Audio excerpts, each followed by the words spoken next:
Welcome to Steele Watching, the podcast for Remington Steele fans. I am Eric, and there's a guy outside my house that the property management and landlord sent over to paint the house. He's been working on it for a week, and he's still out there banging on the thing. So I hope it doesn't get in the recording. And I'm Sara, and I'm sad that Brian Wilson of the Beach Boys died. Sorry to bring it down. I just brought it down for everybody. I'm sorry. Yeah, I've been sad for days. Well, it's not like we knew him personally, even though his music has definitely had a huge effect on a lot of people. So, yeah. I hope he's in Kokomo. I hope that's his afterlife, because I was like an adult when I found out that Kokomo wasn't a real place. So I really, truly hope that's somewhere. And I suppose you also thought Margaritaville was a real place. Okay, you know what? Shush. Oh. Of course, somebody will probably correct me and say, well, now it is, but it wasn't when the song came out. There's like a theme park or something. Yeah. And there's salt everywhere. You're just like finding little shakers all over the place. Anyway, this episode is for Steele Trying, Season 3, Episode 21. It first aired on May 7th, 1985, was written by Michael Gleason and directed by Rocky Lang. I'm going to go with the TV Guide listing. Steele invents a bogus case to spirit Laura away to San Francisco for a little romance, but the plan backfires when a phony suspect gets involved in a real murder. Now, before we get into this, I want to talk about dyslexia. Dyslexics of the world, untie. I mean, no, that's not right. I only want to talk about it in the sense of illustrating the point that I'm going to get to in a much bigger sense. Dyslexics see letters, words, and numbers incorrectly. It's not that the information isn't there. It's just that their mind filters it in a certain way, and so they perceive it differently than it actually is. Well, the rest of us also have filters, kind of like dyslexia, except it's the filter of preconceived notions. So, we're presented with some information, some facts, some statements, some documents. And if it doesn't fit our preconceived notions, we reinterpret that information to fit our preconceived notions until something comes along and forces us to abandon those preconceived notions. Well, that's what happened in this episode for me. The preconceived notions, and I think for a lot of people, the preconceived notions are when you're talking about popular music in a TV show or a movie, it comes down to basically one of three things. It's the original recording by the original artist. It's a sound-alike that's intended to simulate that without having to pay all the royalties, or it's a cover version, which is basically just a totally different version because the particular recording by a particular artist isn't the issue. It's the song, it's the lyrics, it's the tone, and those types of things. So whenever we encounter music in a TV show or movie, even though we don't necessarily verbalize it in that way, we don't necessarily consciously think of it in that way, and if we were asked about it, we would probably be hard pressed to express it. But I think a lot of people, myself included, that's our preconceived filter. So I was going through this episode, making my notes, and I was using what we call here at SteeleWatching the Tony Bennett edition, which Sara and I have. And yes, we do. Wait till the end of the episode, folks, because we're going to give you more information about what that is and how to get it. But you're going to have to listen to the episode. This is a big, giant, mean tease. Yeah. Anyway, so I was going through. Yeah. So I was going through the episode, making my notes, and I was about a third of the way through, and I had this idea. I thought, you know what? We're going to give them the episode in the special edition, but why not give them the information about the recordings that were used in the episode and link to them on like YouTube or Spotify or something like that, so that they could go and listen to the actual full recording that was used in the episode. So I started where I was at. I figured, okay, I'm going to go through the rest of the episode doing this for each song as I encounter it, and then I'll circle back to the beginning and pick up the songs that I hadn't done. Sounded good. Sounded like a great idea. And I started with, I guess I'll have to change my plans, which is the song that is in the sequence where Willis Fishbane is murdered out in the park. As Steele suddenly realizes that his plan it's not quite going the right way he wanted it to. Yeah. And so the song is appropriate at that location. So I listened to it, and I went back and I looked in the Tony Bennett catalog, and I could cut it off at 1985 because this episode came out in 1985. So nothing that he recorded after that mattered. Well, I found the recording of this. It was from the 1959 album that Tony Bennett did with Count Basie. And I started listening to it to make sure that I, had the right recording of it. And immediately I knew we had a problem.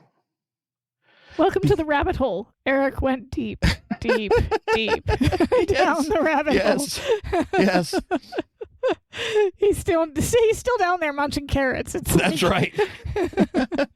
Laura's rabbit is down there with me. Yeah. But I knew immediately we had a problem because the recording that I was listening to on YouTube had the sound of a 1950s recording because it was done in 1959. It wasn't as clear. It wasn't as bright.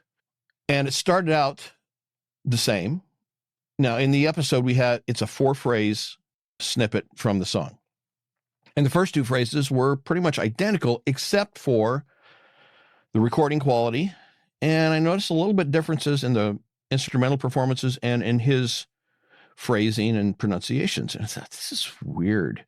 Then we got to the 3rd phrase, and the original arrangement from the album was still in the episode version, but it had been expanded and there were more instruments.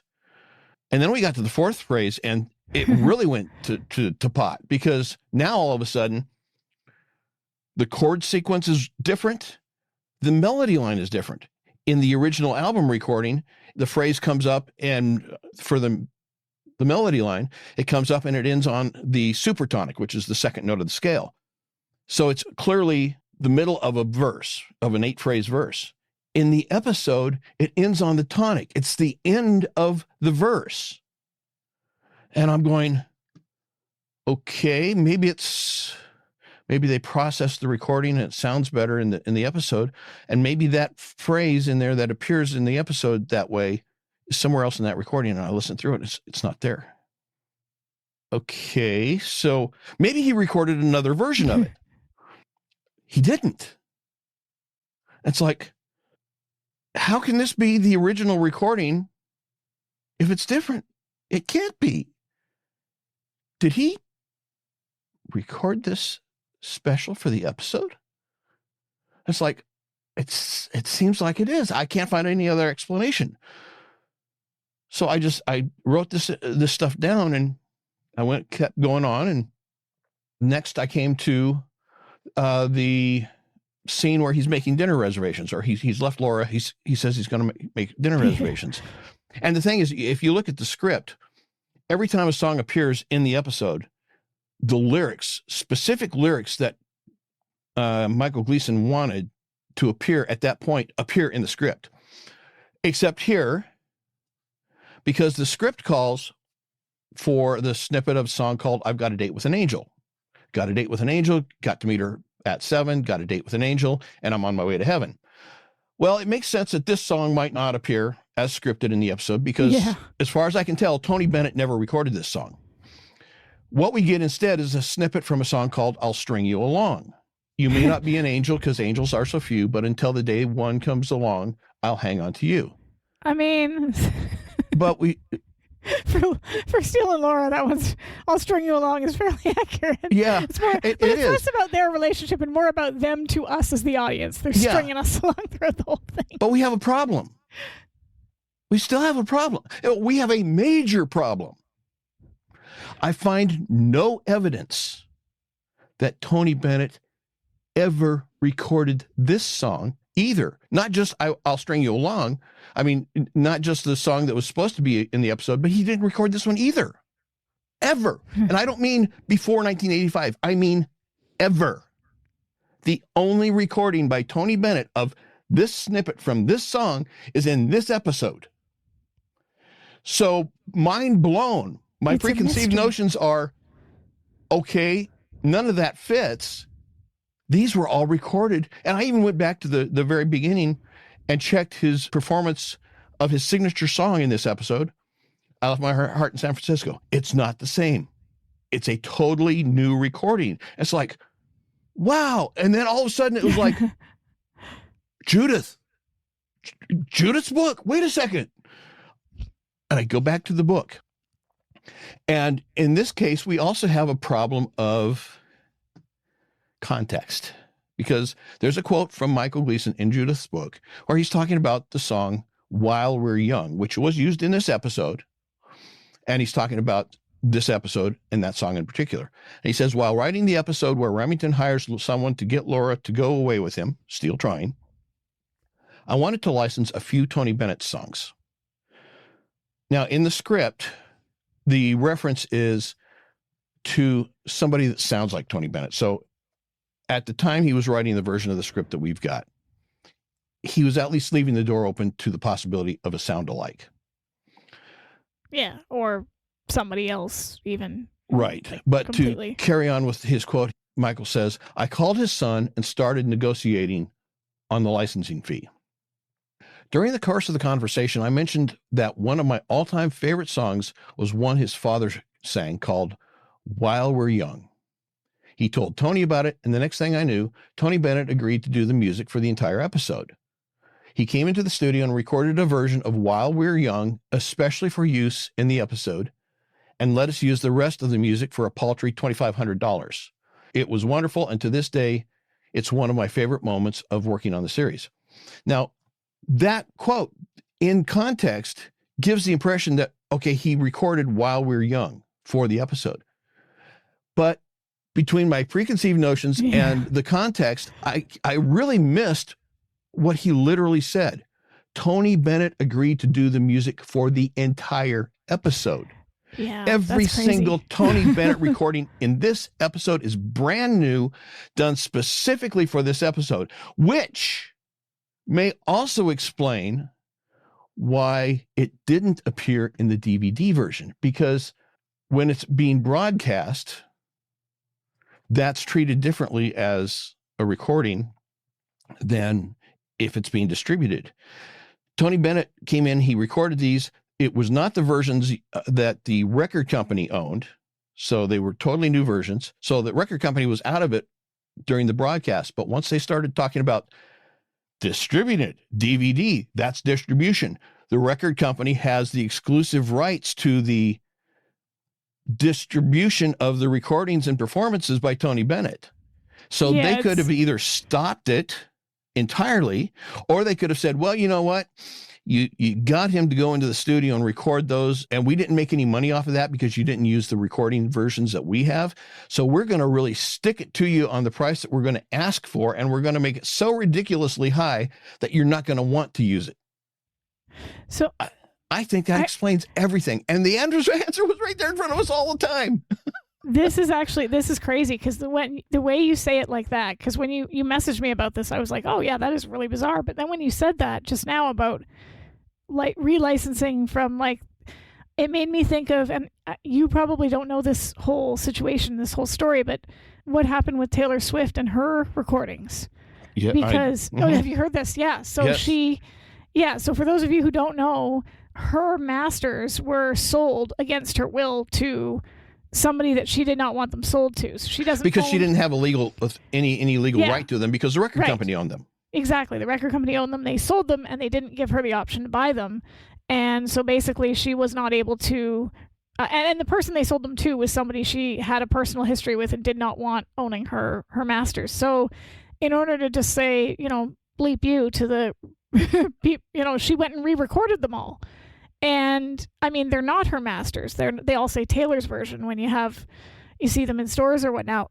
But I'm wondering, when you said that about like having to negotiate with the original recordings, if he recorded the song specifically for the episode, would the record company own those too, or would? No, they wouldn't. And that's I think why they didn't appear in the DVDs, because I'm guessing, this is just a guess, but knowing a little bit about human nature and sleazebags, I mean lawyers, I mean licensing rights people, I mean studios, music executives, yeah. You know, well, we lost millions of dollars in royalties on this, that, or the other thing. You know, that's their story that they always talk about when it comes to piracy. And the question is always, well, how do you know that if people didn't buy it? Well, it was downloaded X number of times. And so if they'd have all bought copies, okay, there's a big 2-letter word, if, because not everybody who downloaded it would have bought it. So they make up numbers. Yeah. So I can just imagine them saying, we in our minds, we think we lost all this money on the broadcast rights to these recordings because these were specially made for the episode. These were not the recordings that we own, where we could demand royalties. So now we're going to come back, and when you want to distribute it on a DVD, we have at least a questionable legal right to stop it. And so just even the threat of, well, you either pay us this exorbitant amount so that we can recover the money that we lost on the broadcast rights that we should have had, because it should have been our money. So, you know, they add that on to what they would have normally charged. And, you know, so they try to recover that so-called lost money by making the licensing fees for the DVDs so exorbitant that the studio is just going to throw up their hands and say, no, it's going to be cheaper just to substitute it. And when you look at it, there's 7 songs in this episode. So even if they're talking about $20,000 a piece, that's $140,000. And then that's just for the basic charge. I'm just throwing up a number, $20,000, making that up. It could have been a lot more because it's Tony Bennett. So, you know, if they said we're going to calculate what the royalties we want would be for this under normal circumstances and then double them to try and recover our lost income due to the broadcast rights not falling within our control. Yeah, they could have just made it so ridiculously expensive. There could have been other reasons as well, because of the nature of the recordings being specially made for this episode. There could have been other issues as well. But I can imagine that the record company stepping in and putting the kibosh on the whole thing, just as a petulant bunch of people who were angry about getting cut out of something that they thought they were entitled to. I can see that happening as one of the factors maybe that prevented from being in the episode.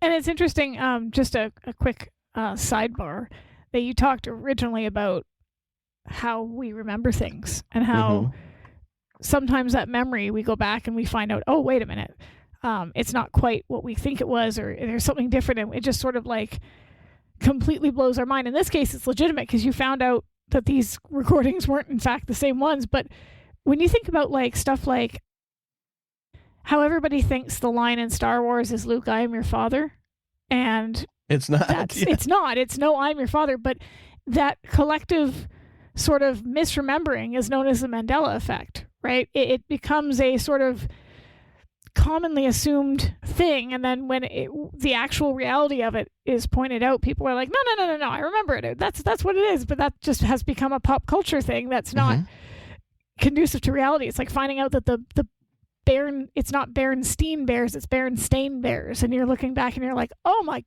God, you're right. Like, it's just my mind is blown. So, but in this case, it was literally, you solved a mystery. We are talking about a mystery show, and you solved a mystery. So, yeah, you get a little award. I don't know what it is, but you get it.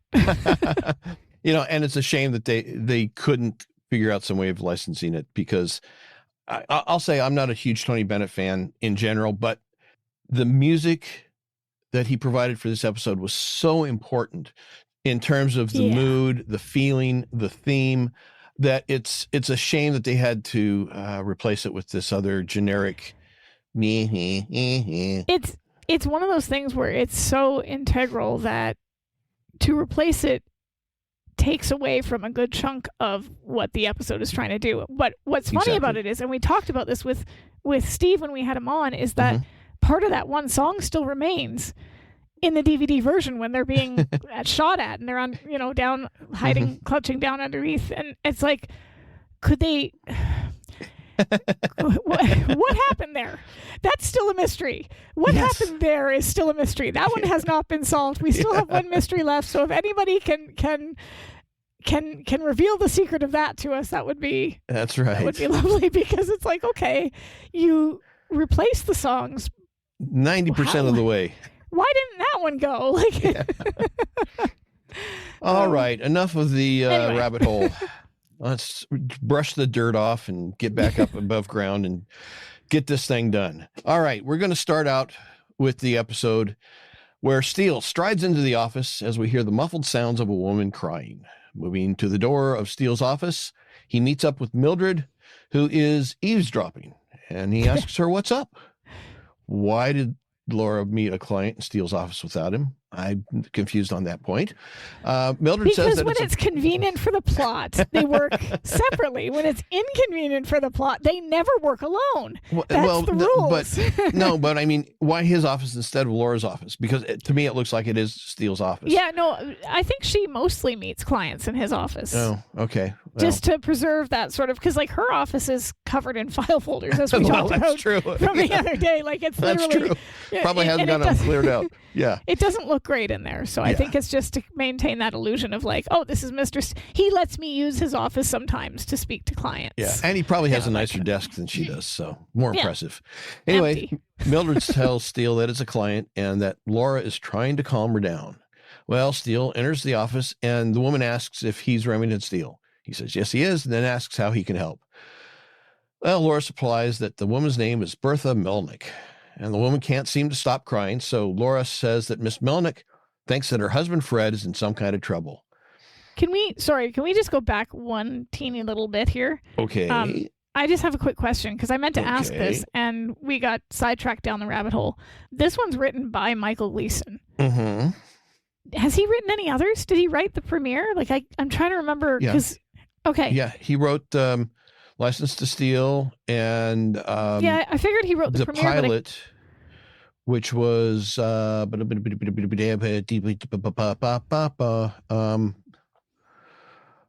was the pilot? The name escapes me. It's the one with the Tululu. Right. Okay. But this is like the first one he's written since those two. Like I don't think he's written any since then. Has he? I don't think that's correct. I could be very wrong. I know his name has appeared on several of the scripts that we've run across recently. I'm just wondering as how a much co-writer. Right. Anyway, it's not important. I just was kind of curious because it's a finale, or not a finale. It's the penultimate episode to the finale, and it's interesting to see him pop up as the sole scriptwriter for this episode, and then if your question is was he the sole writer of some episodes, I'm seeing half a dozen at least that he wrote exclusively, and then a bunch where he was one of the contributing writers. Oh, okay. Well, then I just am crazy. Yeah, I know he wrote License. One of the commenters just pointed out that he wrote License to Steal, which I remembered he wrote that one. I just couldn't remember any of the others in between. Yeah. And I just think it's neat that he, like, it's become more common for show writers to write for their, or showrunners, to write for their shows. Okay, tempered as well. Okay, thank you.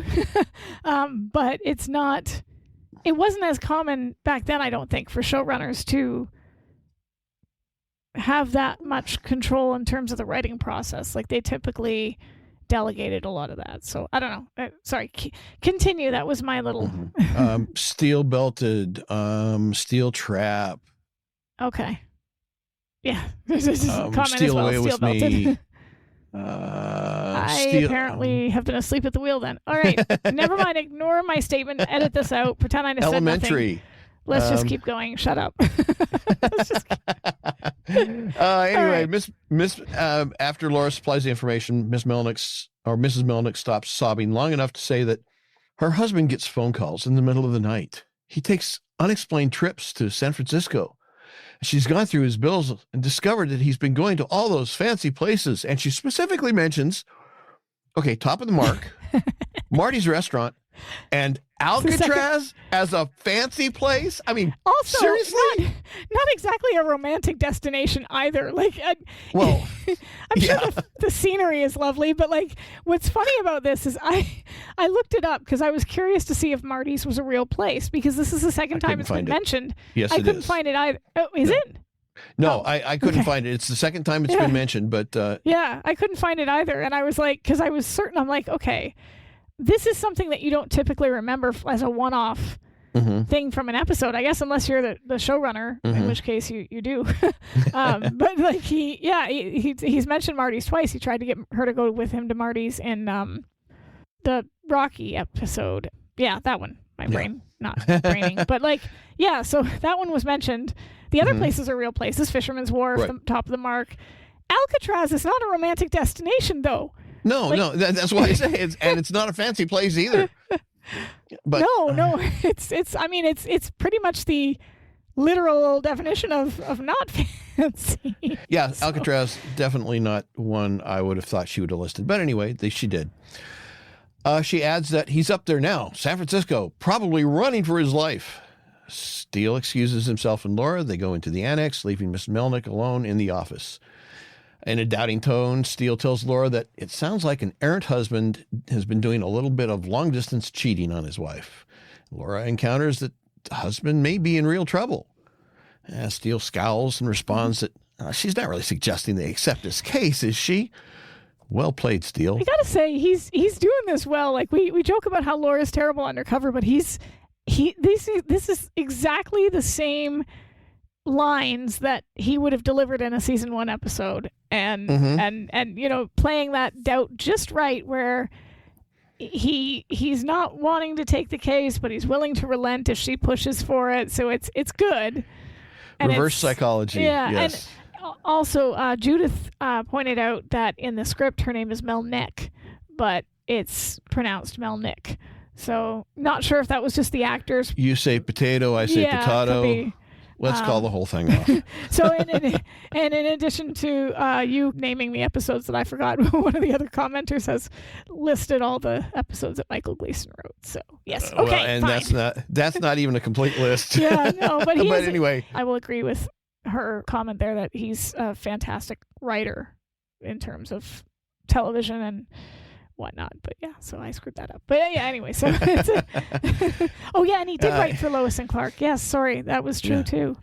And he wrote some and Charmed TV movies and such. Yeah. So yeah, I mean he's been all over the place. Anyway, where were we? Yes. Sympathetically, Laura says that Mrs. Melnick is half crazed, imagining all kinds of terrible things happening to her husband, and it wouldn't hurt to do a quick run up to San Francisco just to check it out, would it? The reverse psychology worked.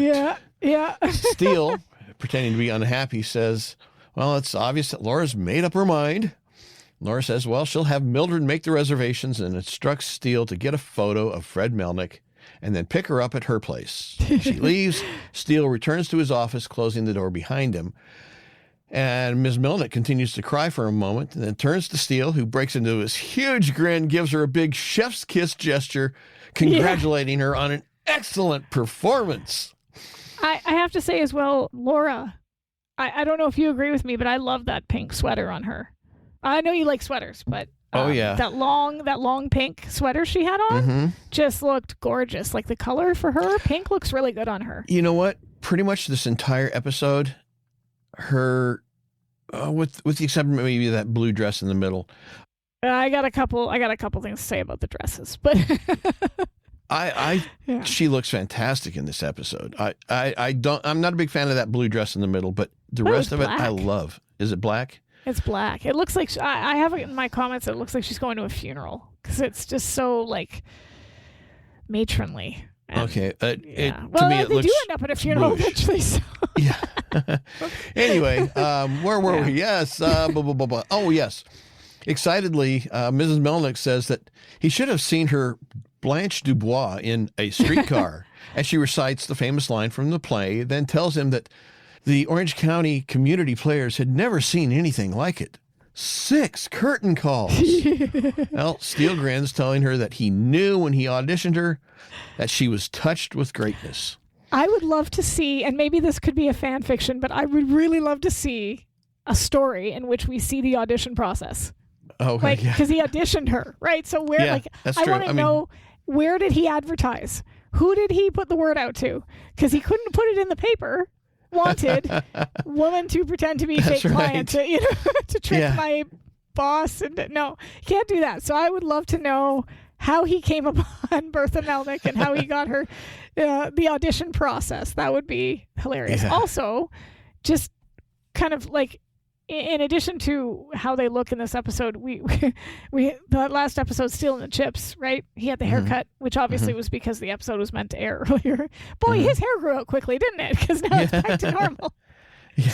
I have a whole, I came up with a whole headcanon for this episode coming right after Steele In The Chips, because again, as we talked about before, I could have fun with the episode knowing that it was meant to be an earlier episode. So in order to reconcile the fact that it's shoved in at the end here, in my headcanon, that episode is all Steele having a giant flashback. Like, he's flashing back to this earlier episode that we just never saw because, it involved a weird cookie. And then, he's like, no, we've grown too far apart. We need to get closer together. I need to make up a fake case to get us to San Francisco. And that's how they got here. That's what I've done. That is my headcanon. It's staying there. And that's going to be how I deal with the 2 episodes back to back. Anyway, Mrs. Melnick leans forward and conspiratorially asks, "What's this all about?" Steele reveals that since a case always interferes whenever he and Laura have attempted a private getaway, he thought he could make use of a fake case as a means to an end, the end being an amorous interlude, as he terms it. He asks who will play her mythical husband, Mr. Melnick. She hands Steele a photo, saying that their quarry will be portrayed by her brother Seymour Glass, a retired locksmith living in Orlando, Florida, with his daughter, but headed to San Francisco on some unfinished business for a former client. Do you think Seymour was a nod to Seymour Robbie? Like it was... I wondered about that. Yeah. I don't know. It could have been. I know that writers often use names of cast and crew as their characters just because you need a name for a character. And, if you've got Bob who's working the rigging or something like that. And yeah. Oh, and one of our commenters is in Orlando. So it's probably nice and sunny there. It's always sunny in Orlando. Philadelphia too, apparently. Steele asks how he can be sure that Seymour is going to lead him and Laura to all the wonderful romantic locales in San Francisco, like Alcatraz. Yeah, like Alcatraz. I don't know about you, but when I think of romance, I think of The Rock. Yeah, well, a different kind of romance, I think. Anyway, she says that Seymour loves San Francisco, that he hadn't been there in 4 or 5 years, and that he told her that he was going to visit all the places he remembers. And she specifically mentions Marty's Restaurant, previously mentioned in Springtime for Steele, Fisherman's Wharf, and Chinatown. And Steele is giddy, saying that Seymour is precisely the man for the job. Well, he begins to lead her to the door, which leads to the outer office where Mildred is, and then he prompts her to get back into character. She leaves Steele's office crying, and he closes the door. She's really good because, they go to the second they get to the door, right? It's like flicks a switch, and she's just like, oh no, like big tears, it's good, it's funny. Anyway, so Steele closes the door, and he begins to cackle with joy. Then we have an aerial sequence flying us from Los Angeles to San Francisco, where we should be hearing Tony Bennett sing "I Left My Heart in San Francisco," instead of the unnamed singer who sounds vaguely like a poor man's Tony Bennett, singing a song that musically sounds vaguely like a poor man's version of "I Left My Heart in San Francisco." Anyway, and the montage, he specifically mentions Alcatraz, Fisherman's Wharf, Chinatown, Coit Tower, Ghirardelli Square, the Embarcadero, and the Golden Gate Bridge. So we see all the shots here. All of those things there. So anyway, we next see Steele and Laura arriving at the Mark Hopkins Intercontinental Hotel. At the reception desk, Steele cheerily introduces himself to the reservations clerk, and he's all cheery and happy until he realizes, as he's filling out the registration card, that Laura is all business. She asks if they have a Fred Melnick registered. When you get to the room thing, I have a couple things to say. Okay. I've got a couple of comments on that. The clerk checks, says they don't have a Fred Melnick registered, and Steele flippantly suggests that, well, perhaps he's using an alias, and so they'll just have to keep an eye out for him. The clerk hands them their room keys, rooms 426 and 428. Annoyed, Steele questions Laura, asking, "Separate rooms?" "Separate but equal," she responds as she turns and heads toward the elevators. Two things. Okay. One, of course, they're like, he let her make the reservations. Yeah. Okay. No, I'm sorry, but like, you honestly think she's gonna call up the hotel and say, "Yes, no, I'd like one room and one bed"? No, she's gonna get separate rooms. When has she ever not? Like, that's mistake number one. Okay. Well, not only that, but back in what was the episode? The island, the Maltese Steel? Is it Maltese Steel? No. The Playboy Club. Fake yeah. Steel Trapped? Is that Steel Trapped? Steel. I think that's Steel Trapped. Yeah. She said that half of the fun is sneaking out of your room into the other person's room. Yeah. So even if she intended for something to happen, this is part of the thrill, part of the allure. Excitement. And one of the commenters has said that he has learned a lesson that it's important to let Laura be in control. So he had no choice but to let her make. That's a good point. That if he makes the reservations, she's not going to be happy to show up and find that she's sharing a bed. Well, that's true. So maybe like, but I mean, looking disappointed and surprised by it, that's on you, Steele. Like he should have expected it. Yeah. Number two, the separate but equal comment is a really interesting comment to see here because it has nothing to do with what they're talking about. It was and I did some.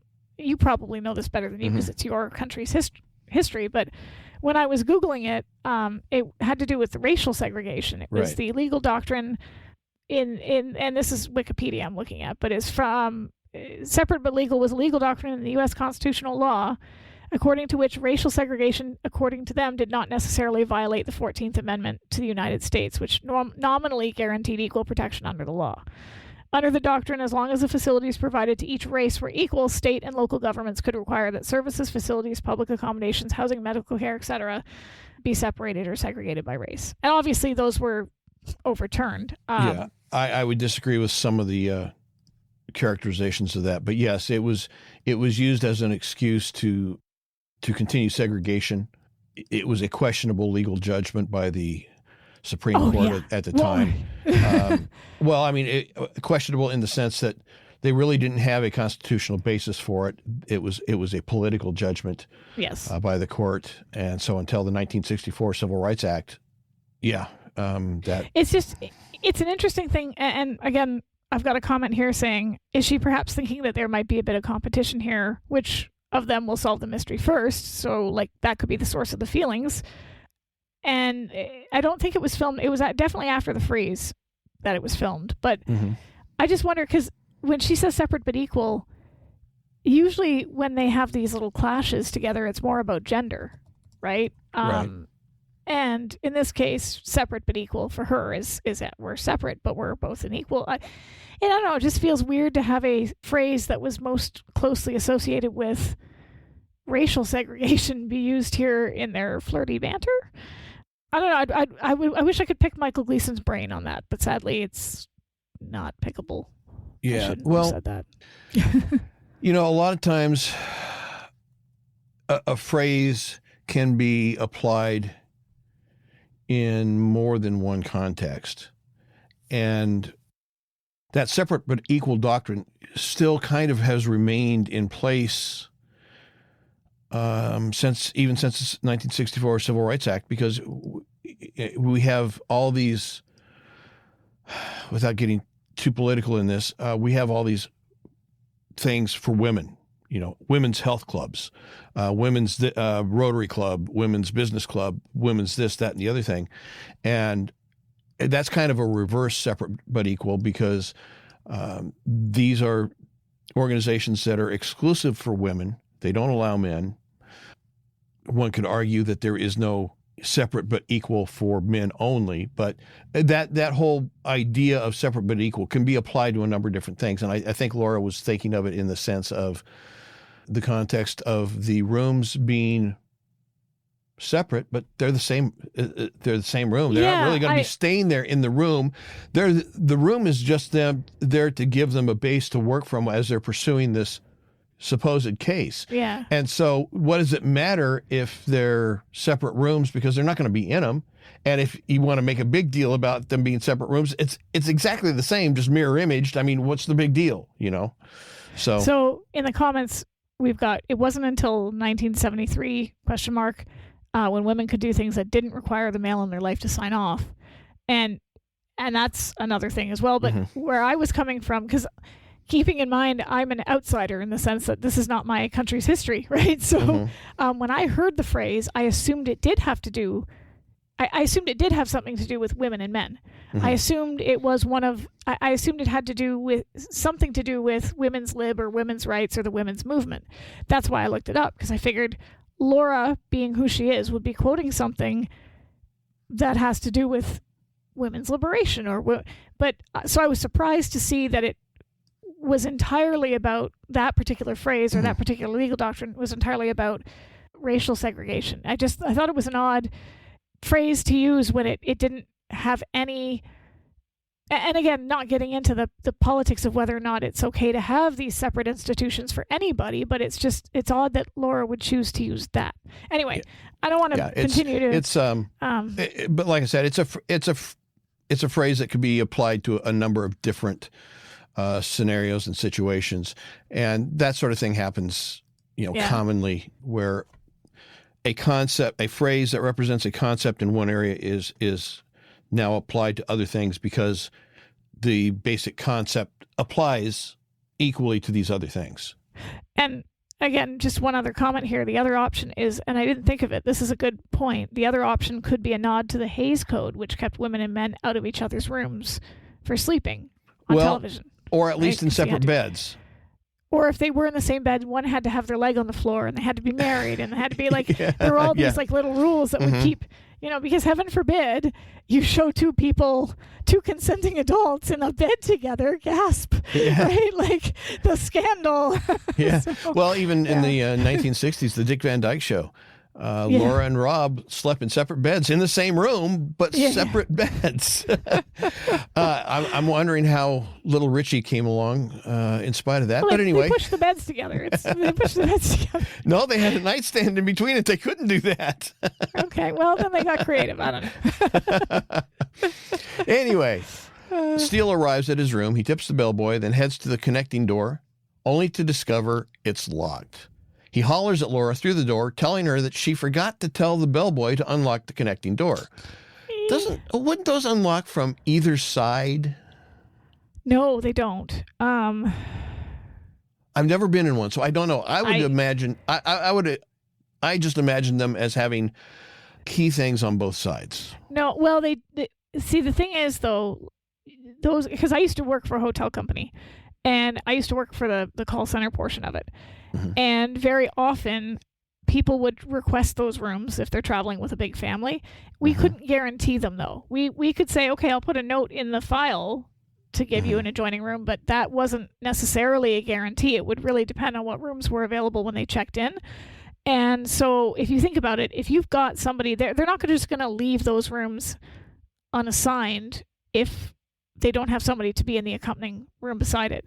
Right. So oftentimes those rooms would be rented out, or people would rent those rooms, and they'd have an adjoining door, but you wouldn't want some rando just being able to walk in with the key, right? So they only open from the one side. And generally, so it's, same with the comments here, usually the lower number room. Okay. So, that's been true since the wonderful Astaire Rogers classic Shall We Dance. So, it was not common for both rooms to be accessible. It was just, and we used to travel, my family, when we did, on the rare occasion that we did all go somewhere, we would rent the two rooms and have the adjoining. And it's usually my parents that would have the ability to come into our room, but we couldn't go into theirs. So. Okay. Well, anyway, Laura calls back to Steele that no, she didn't forget. And as Steele begins looking over the door.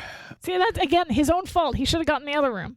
Yeah. He's looking over the door frame, and the lock, vainly looking for some way through the door. I mean, he's just desperate to get it. He's like, there's got to be a way. Also, you can pick locks, sir. Yeah, well, that comes up later. But after a moment, Steele, frustrated in his search, turns back to the bed, begins digging around in his clothing bag for his cologne as he hollers back, "Isn't that going to make things, awkward?" And she reminds him that they're there on business. Yeah. And there's a comment. We've got another comment that says, here, it's a plot point about unlocking the room as a sign of wanting to move forward in the relationship and the woman taking the lead. So you've got, and again, Laura being in control. She's the one that can unlock the door, figuratively and technically, strictly speaking. All right. So, poor guy. Well, he's just out in the cold at the moment. Yeah. He splashes his face with cologne and with a discouraged tone says, "Yeah, right. They're there on a case. How could he forget?" And from Laura's side, we see her handling himself in the foot because she's really focused on this case. He's trying to set up a mood, get something going. And she's like, no, he's trying to distract her from this non-existent case, which it doesn't work that way. It's literally like it's to borrow from Lois and Clark. It's Clark Kent and Superman. Right? Clark Kent wants Lois to love him for him, but he's also created this flashy other self that she's enamored with that constantly gets in the way. And this is Steele. He knows that her biggest love is work. Aside from that's what she is most drawn to. So he thinks he's being clever, creating this case to spirit her away and have this romantic weekend. Only he's really created the biggest it's not another man that's going to come between them. It's literally work himself and work. He's screwed himself over with this. Yeah. Anyway, so we see Laura handling a bottle of perfume as Steele's voice comes through, suggesting that they stake out the mark to see if their quarry shows. We have a transition shot of the San Francisco skyline, and then we hear Laura begin to reminisce about her visit to San Francisco during her college days. Then we move inside a restaurant where she declares it to be the most romantic city in the country as they stand there waiting for their table.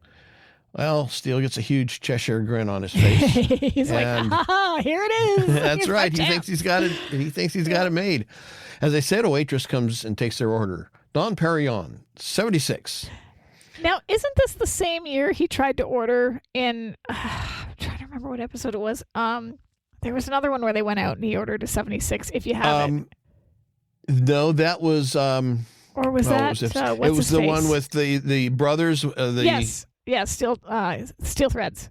Steel Threads, yes. And it was the one brother... Steele took him to a restaurant and he says, Don Perignon, 76 if you've got it. And Steele says, yeah, that just cost me X number of dollars a bottle. $800 or something like that. Yeah. I did a check, and from what I can see, the price ranges are from about $700 to $1,200 a bottle. But, $700 to $12,000 a bottle. Okay, I'm sorry. Nothing tastes that good. Yeah. Nothing tastes that good. I don't care what... And, of course, most of the lower end, less than $3,000 a bottle offerings are sold out. So, if you want it, you're going to have to spend, Doesn't he charge it to the room, too? They don't even get to drink it. Well, yeah. Like, well, hey, that's another story. oh. Anyway, so Laura's facing the window, looking down on the city and the skyline, wistfully rhapsodizing that if it weren't for this case, it would be almost like a holiday or a vacation. Just the two of us away from the hustle and bustle of business, having drinks in this beautiful... There he is! Yeah, if Steele were smart, he would have cut her off before she... Right after she said, just like a vacation, he would have said, well, funny you should mention that. Guess what? But no, she keeps going, and then they spot Seymour. Yes, and Steele's somewhat caught off guard by her sudden non sequitur, and he flatly asks, who? And I think he's almost afraid to ask that question, actually. And that's the thing, too. Like, if they were supposed to be chasing him around all these landmarks, and they've gone to all these landmarks, then surely he should have assumed that he's going to show up at some point. Like, yeah, except I don't think he wanted Laura to be the one to spot him in this situation. They wanted to, after dinner, after dancing, after an evening of romancing, and then the next day we're going to go out and find him. Yeah. We'll go to Alcatraz next, because that's right. Really. Anyway, so it is Fred Melnick. He's dressed in a rather busy and somewhat tacky plaid suit jacket. The sort of thing a stereotypical retired man would wear. Yeah. And we see Fred Melnick enter and greet a man at the bar. The man pulls out a long envelope from his jacket pocket, tosses it onto the bar in front of Melnick, who angrily shoves it back at the man. Melnick makes a few angry gestures, angry words are said, and then he gets up and stomps out of the bar. Laura jumps up saying, "Let's go!" Well, Steele reluctantly follows, and as they're leaving, the waitress, who's come along with the wine steward, on their way back to their table, asks, "What about your champagne?" And Steele grabs a pen from the tray and signs the bill, billing it to the room, as you said, and instructs her to keep it cold. Well, the waitress takes the bill, but yeah. And if they probably wouldn't have opened it at this point, but yeah, I mean, still. Maybe they could take it home with them. Maybe it's in the wrap when they drive. There you go. The waitress takes the bill back to the bar, and as she does, the man who had just been arguing with Fred Melnick asks who that man was that just left, because he looked familiar. She tells him that it's Remington Steele. The man repeats the name as if he knew that but had forgotten, and asks if he's staying in the hotel, and she says yes, room 428. I don't want to stay at this hotel. I don't want to, like... Anybody just asks and they give your room number? Oh yeah, he's in this room. You can go and rob him now. Like, I'm sorry, what? Like, I mean, I've never tried to go in a hotel and ask, hey, which room is so-and-so staying in? But I don't know. I would hope that they wouldn't be like, oh yeah, complete stranger here. This is where that person is. Like, anyway, the man says maybe he'll call on Steele later. And then we cut to Laura and Steele having followed Fred Melnick to the lobby, where they see him concluding a phone call and then rush out of the hotel. Laura tells Steele to come on, they're going to follow him. In response, Steele lets out a groan of frustration. And we see Melnick hop onto a cable car, followed by Steele and Laura, and then we have a montage of shots of Steele and Laura, during which we get to see that Laura is somewhat chilled in her lightweight sweater. Yeah, much to the delight of Steele, who's snuggle. more than eager to wrap his arms around her to help provide warmth. He has a cat that swallowed the canary. Look on his face when she snuggles in, and he's like, here we go. This is what I wanted. Yeah. Well, the montage continues, showing Laura and Steele trailing Fred Melnick to Lincoln Park, with the Golden Gate in the background, where Fred meets a man in a suit. I just wanted to kind of point out a kind of cool piece of music trivia here. There is a band called Lincoln Park. Okay. They're early 2000s to, I mean, they still make music, although their lead singer passed away recently, so they hired somebody else. Not quite the same thing. Not quite the same, no, but they were considered like new metal, so kind of heavy rock, and they called themselves Lincoln Park. And the reason why they called themselves Lincoln Park, according to them, was that most cities have a Lincoln Park.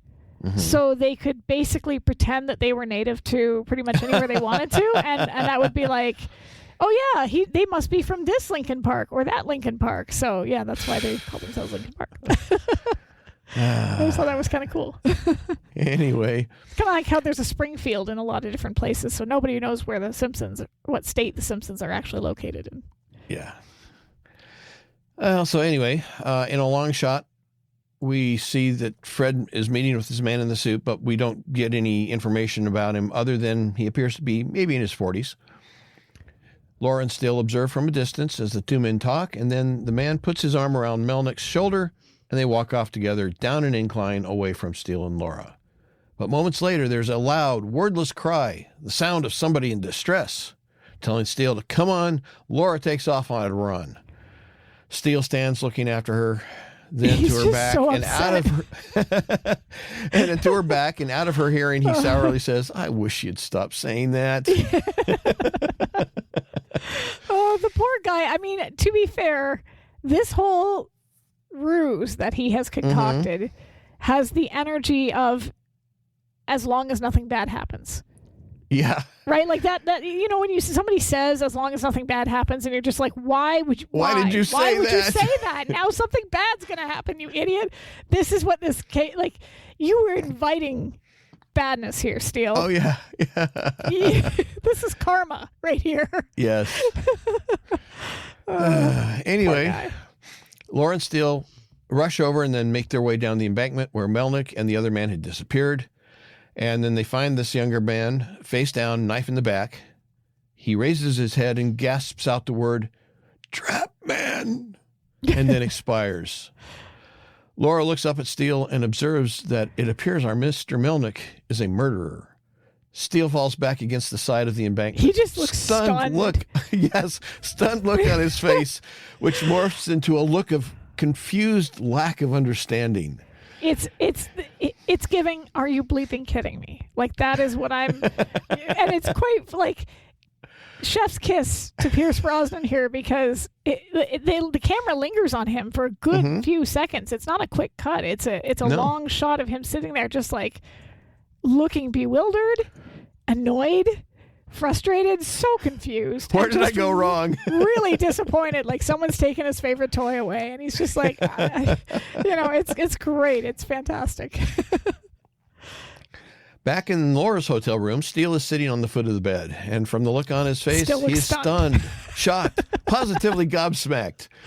And he's not even really listening to Laura as she recounts the facts that they have so far. A dead man named Willis Fishbane, who's a doctor from Sausalito, someone named Trapman, who Dr. Fishbane seemed to be identifying as his murderer. We've got a comment here saying he's panic thinking, how quickly can I get Laura distracted and call Bertha to ask WTF? Which, fair. Yeah. He's just like, who have I hired? I had an audition process, damn it. I auditioned them. No, he only auditioned her. He didn't audition. That's true. He didn't audition Seymour. So you get what you get, I guess. Well, suddenly Laura lunges for the phone. She's calling the front desk. Steele, shocked out of his stupor, asks what she's doing, and she reminds him that it was his own idea that Fred Melnick could be using an alias. Well, once connected to the front desk, she asks if they have a Mr. Trapman registered. No, they don't. Steele says, "See?" As if that settles the matter. That's the end of it. We're done. That was a good theory, but I was wrong. So what are you going to do? She hangs up the phone, then picks it up again, telling the operator that she'd like to place a call to a Los Angeles number. And she gives the number she wants as 555-3535. And we find out that she's calling Mildred. Where is she calling Mildred? I would think she's calling at the office. Yeah. But if you look at the business card at the end of every episode from episode 1, the phone number shows us 555-9458. Oh, 3535 is the office number according to the comment I've got here. So, but not according to the business card at the end of the episode. Maybe they have more than one. Like, you know how there's like extensions, right? But usually if you've got direct dial extensions, they're sequential. They buy a block of numbers. So internal switchboard is another assumption, another guess here.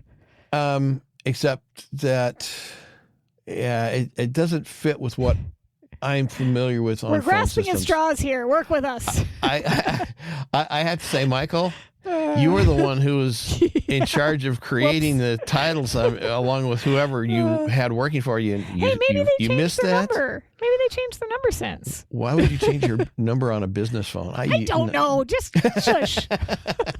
Anyway, Steele wants to know what Laura's up to now.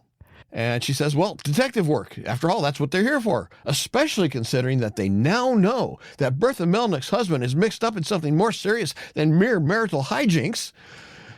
And Laura instructs Mildred to research Willis Fishbane along with Bertha and Fred Melnick. What? Well, sorry. Another comment. Descoing, sorry. I still pronounce it the French way. Descoing. Maybe they changed their number because of him. There it is. That's a the straw. Answer. That's a straw. Shush. Also, Willis Fishbane. I need to know where this name came from because that is the weirdest name I've ever heard. And well, Willis isn't that weird, but Fishbane certainly is. Fishbane is a weird. I don't think it exists as a real surname. Although now I'm going to Google it to see. But I'll bet it does. Okay, Fishbane. But I'll bet it's not a real common surname. Just like I would say Melvoin is not a common surname. Oh, okay. No, you're right. It is an actual surname. It is a variant of the, I'm going to butcher this, Ashkenazic Jewish surname Fishbein, which is derived from the German word Fischbein, meaning whalebone. So it is an artificial name in the sense that it wasn't derived from a place of origin or occupation, which is where most surnames come from. Mm-hmm. And it's relatively uncommon. According to this, Fishbein and its variants are relatively uncommon with a slight decrease in popularity in the U.S. between 2000 and 2010. So it is a real name, but it's not very common. So well, we know it is because it's Willis's last name. It's got to be real. I mean, I could make anything up as a last name, but well, anyway, as Laura is talking to Mildred, Steele's getting this now what do I do frown on his face. And then as soon as Laura finishes, Steele, with faux innocence, says, was that my phone? And he points toward his room and hops over to the connecting door, pressing his ear against it as if listening closely for a faint sound. Laura says she doesn't hear anything. Well, his diversionary ruse having failed, he goes with an alternative. He thinks he left his shower running. So he rushes out of Laura's room, but she looks after him with a confused, what's he up to look on her face. I mean, she knows that something's not right. He could have just said, oh, I think I left my wallet in the other room. Hold on a second. Or I have to go to the bathroom. He could have come up with, a better excuse. Yeah. Here's we've got a couple of comments as well here. Michael Fishbane is a noted Jewish philosophical thinker. And, I forgot about this. You're right.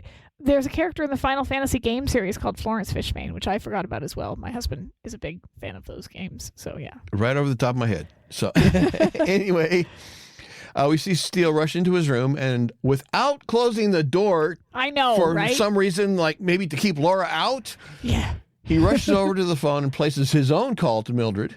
Mildred, unaware that Steele knows that Laura has already called, tells him that, she's starting the research on the names that Laura has given her. And breathlessly, Steele tells her, forget it. Mildred's confused.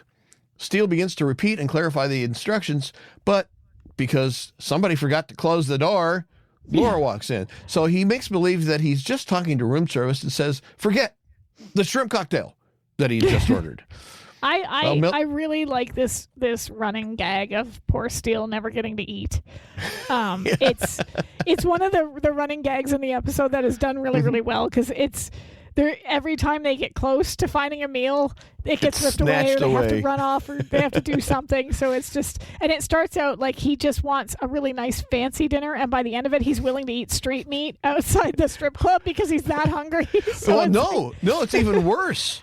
He winds up saying, well, you got any of those little cherries or right. He wants the olives from the drinks. That's right. It's just it's cute. It's really cute. Well, he cancels the order for the shrimp cocktail. And, of course, Mildred has no clue what's going on. And Steele says, that order you were just given, cancel it. And starting to sort of catch on, Mildred says, you mean the order from Miss Holt? Yep, that's the one.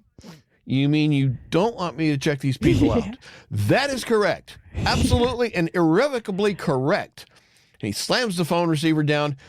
as Laura suspiciously asks, what was that all about? Yeah. Room service, so dense, so obstinate, at these prices. Oh, boy. Well, now since Fred Melnick seems to dine at Marty's whenever he's in town, I think we should give the place some careful scrutiny. Besides, I'm starved. Yeah. Laura points out that he just canceled food. Steele dismissively calls it finger food, saying that it would barely keep a goldfish alive.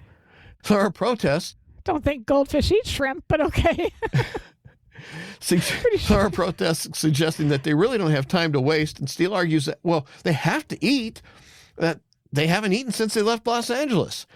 And he starts running down a list of fancy dinner items, at the same time walking Laura back toward the door and prompting Did he Laura. memorize the menu?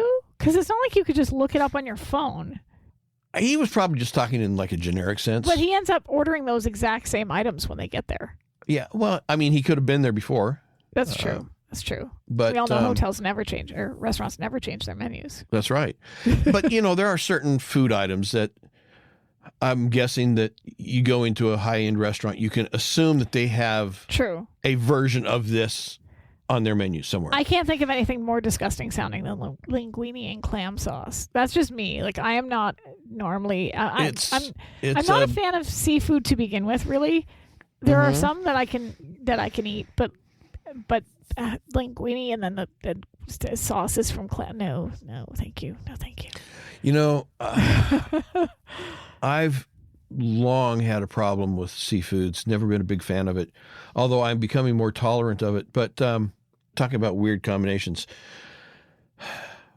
fish tacos. I mean, it was one of those things where I hear those two things together, and it's like, no. I agree. I'm 100% in agreement on this. But years ago, my wife, we were living in Oregon at the time. My wife got some coupons for a place called Baja Fresh. And there were coupons for fish tacos. And it's like, okay, I want to go there and try it. It sounds really good. And I'm like, no, my stomach's turning. Yeah. Well, we went. And they actually served the fish tacos a couple of different ways. One was fried, battered and fried, I believe. And one was grilled. And so the coupon was for two, you get a 3-pack. Right. So she got a 3-pack, I got a 3-pack. And I wasn't that hep on the breaded and fried, but the grilled, I was like, oh, I don't believe it. This is so good. I think I would have been able to handle the breaded, but maybe not the grilled. Well, it was, I mean, like I said, I was never a big fish person, and that comes from my very, very young years, according to my mom, when we spent one winter living off of fish. Yeah, but, same. But actually. I wish we had a Baja Fresh up here in Anchorage, because I loved that grilled fish taco. It was just so amazing. But I can't even eat filet of fish from McDonald's. Like, that's how. Well, no, that's that's not even fish. I don't think. I think it's something that pretends to be fish. Yeah, that's fair enough. But then there's another thing that you might enjoy if you ever had a chance, and I haven't seen it too many places very often up here. It was called an Alaskan seafood paella. I've heard of that. I have heard of that. And it had Alaskan seafood in it. And it was fantastic. Anyway, back to the menu. Yes, Laura is saying that she is a bit hungry, and kissing the back of her hands while pushing her out of the door. Steele tells her to go freshen up. He'll call in the reservations. Well, he finally closes the door, and then he rushes back toward the phone. Can I put a pin here? He closes the door. Okay. Okay. When she gets to the door, I have something to point out that I found really funny. Okay. Steele goes back over to his phone. He contacts the front desk to ask if there's a Seymour Glass registered at the hotel, only to be told that he's already checked out. Didn't leave a forwarding address, so Steele hangs up and begins rummaging through his pockets. Could they just give that out if he did? Well, sure. Because apparently this is like... And who leaves a forwarding address at a hotel? Like, if anybody calls for me, I'll be here? Like, I have checked out of a lot of hotels, and never once did I tell them where I was going next. I don't think they care. Well, I mean, the only time I can imagine that you would even consider doing that is if you had left something, or or you luggage thought on the you way or lost something. Yeah. And you say, hey, look, I think I lost this thing or it disappeared out of my room. I'm not going to accuse the maids of doing anything, but, it just disappeared out of my room. Call me if you find it. Yeah. Yeah. And so they would give them contact information. But that's the only reason I can think of why you would do that. Anyway, so he begins rummaging through his pockets for Bertha's phone number. He finds it, contacts the hotel operator, asks to get connected for a call to Los Angeles, but there's a knock on the door. And frustrated, Steele exclaims, "Oh, sugar!" and I know this. This is funny. This is clearly funny. a made-for-TV line, because nowadays it would have been something else. But yeah. Okay, so here's what I wanted to see. Okay. Okay. Two things. One, I mentioned it earlier. The dress. It's hideous. Mm-hmm. It does nothing for her. It doesn't flatter her. It looks like she's going to a funeral. Two, I counted how long it took her between the time he shoved her out the door to the time that she knocks on the door. Okay. She was literally gone for 60 seconds. I timed it. Okay. And somehow she changed, did her hair and makeup only on television. No, she's got a really nice updo going on there. The hair looks good. She's got new makeup. She's wearing that hideous dress. Somehow she did that all in 1 minute. Yeah, I'm not a big fan of the hair, but like I said, that dress is definitely the one in the episode that no. Anyway, it's just it hangs like a sack on her, and there's no. Again, I don't need a dress to cling to somebody. I don't think that that's necessary. It doesn't have to be super tight.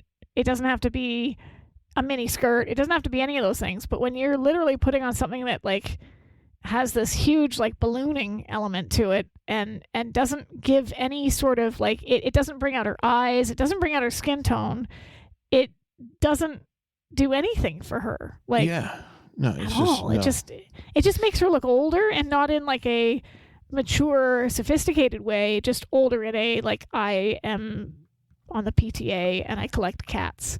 Yeah. Like it. And this is a dress my grandmother wore when she was my age. Yeah. And I realize they do end up at a funeral, which is kind of funny, but like it looks like that's where they're going. Like that's the kind of dress you'd wear to your great aunt Mabel's funeral, who I don't know. It's not a great dress. It doesn't do it. But 60 seconds, that's all it took. This is creating unrealistic expectations for men. She's amazing. I just want to, no. Unrealistic expectations. You can see that a man wrote this episode because he's like, oh, sure, should be able to get ready in 60 seconds. Who wouldn't? Anyway, Steele hops up, runs over to the door where Laura's waiting, and she is dolled up, clearly having spent her few moments in productive endeavors. One moment. But Steele still looks haggard. Yeah, he does. He obviously he's not made himself up for this. He is not making himself pretty. He's not putting in the effort. And so at this point, Laura should be asking herself, what was he doing for the last 60 seconds? I mean, not at this point, but after they start walking down the hall and she asks if he made the reservations and he freezes. He didn't. He goes back inside. Yeah, exactly. I mean, it's obvious.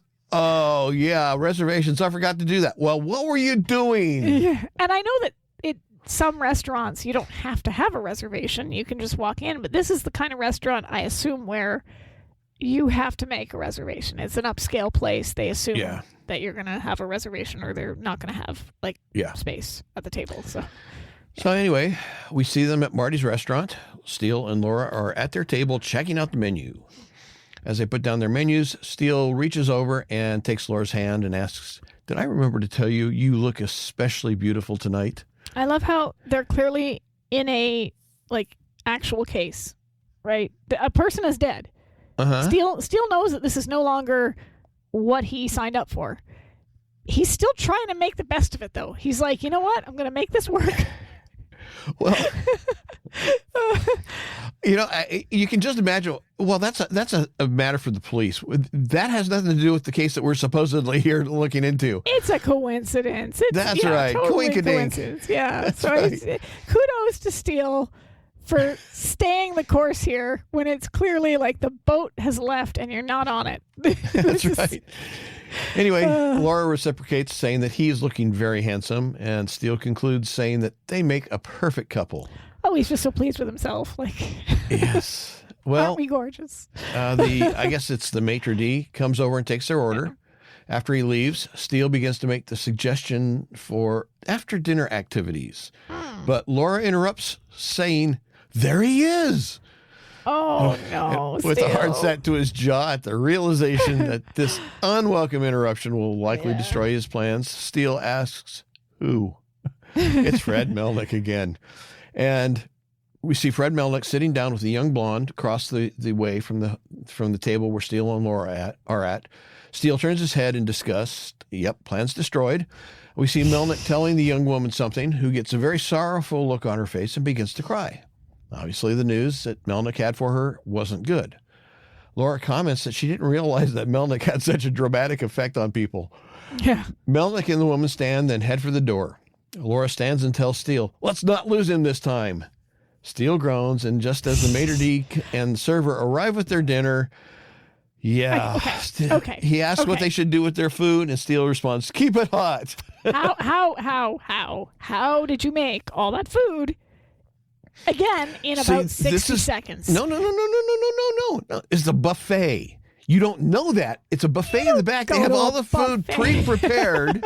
And so you go in, you give your order, they go back, and then the people in the back in the kitchen just go to these little industrial trays. Okay, you wanted what? Okay, plop. Wanted what this? a Okay, disappointment plop. that would be. Either that or they're all going to end up with food poisoning, because that can't be safe. What they do, put it in a microwave? Like, how do they... I get it. And I'm jokingly picking this apart, but it serves the running gag of Steele not getting his food, because if they didn't come out with the meal and Steele saying keeping it hot, like he did with the champagne where he said keep it cold, it's just funny. It's obviously just meant to be funny, but it's one of those things where if you think about the logistics of it, you're like, that can't happen. Yeah. Unless that food is severely undercooked. Well, next we see a cab pulling up in front of a strip joint, apparently named the Dance of Love. So I get a kick out of this because, and I don't know if things are different in the U.S., but TV strip clubs and movie strip clubs always kind of like make me laugh a little bit, because they don't. I'm sure they're not like that. Well, the thing is, they don't actually do what they say on the tin, right? Like in the movies, Right. in order to keep their, even an R rating, they can't have the strippers take off anything more than their tops. And the same, even more so for television. I don't think the strippers remove anything beyond, like, they have bikinis and underwear sets here and whatnot, but you don't see anything beyond that, which I'm not complaining about, but I always get a kick out of it because that's not what strip clubs are. Like, it's just not. The definition of what it is right there in the name. Yeah, it's literally in the name. So it's just kind of funny to see, like, all of these stuff on TV where it's like they just don't get to the part where they take off the rest of it, I guess. Yeah. Well, we see Melnick and the woman get out of the cab and then rush into the strip club, which, okay, I know we see in the later scenes that it's fully populated by men, and she's actually one of the dancers there. But it strikes me as funny because we see this man and woman running into a strip club as if they're patrons, and we have a club up here, a very popular club. I won't say it. Okay, we have a term up here called bush pilot, which is a pilot who flies small aircraft over rugged terrain, unsettled regions to serve remote areas that are inaccessible to larger planes or by any other means. And we have a strip club up here that pays homage to that term. And as a driver for rideshare, I have been amazed. Back when I was driving in the evenings and on weekends, I don't do that anymore, but I was amazed at how many couples Oh yeah, yeah. I take to these clubs. It's like, okay, I get these groups of guys they're in on town from the slope. They're back in town. They want to hit the bars. They go to the strip club. That I understand that. That's normal. But couples, I mean, it happens. Couples. Yeah. It's real common. Real common. I just find it astounding. Even more so when they like hire the strippers for lap dances and stuff, like private. The only reason I know this, I should really clarify this here, is that I used to have a family member that worked there. Okay. And I would hear stories. But I will say this, the only type of establishment like this that I have ever been in was a male version of the same theme. And this is really quite a funny story, actually. I was 18 and I went up to Ottawa to visit a friend that I had met when I went to Venezuela when I was 17. And she was in her 20s. We had met on the resort, and she was from Ottawa, and I was, from where I was from. And so I went up to meet her and hang out, and I stayed there for a week. And the drinking age in Canada, in everywhere except Quebec and Alberta, is 19. Okay. In Quebec and Alberta, it's 18. So it became very common for people living in Ottawa, which is on the border to Quebec, to hop over to Quebec to go drinking because it's a year earlier than that. So she took me to a male establishment, and that was the first place. It was really funny because I was not legal age in Ontario, and so I had not. Well, actually, that's not true. I had been underage in bars, but nothing like this. So we go in there, and it's a male strip club, and we stayed for maybe 20 minutes, and we got so bored with them swinging their stuff around that I was just like, okay, I'm here, I've seen it. The novelty's worn off. Can we go now?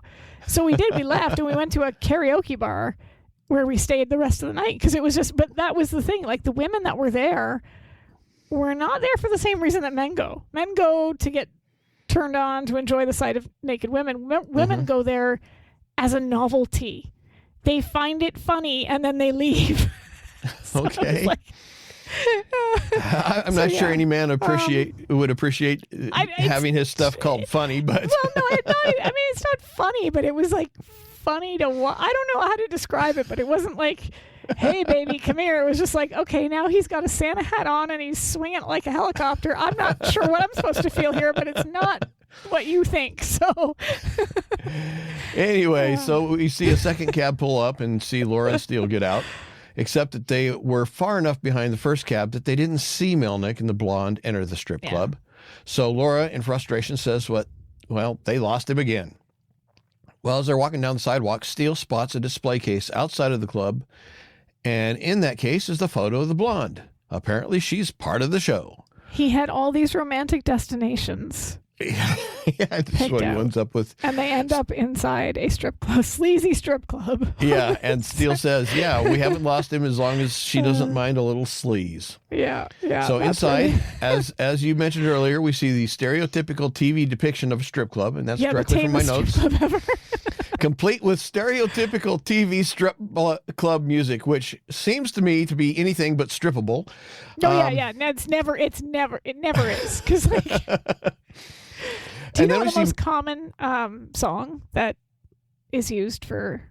I have all this facts and knowledge. I'm guessing it's not the stripper.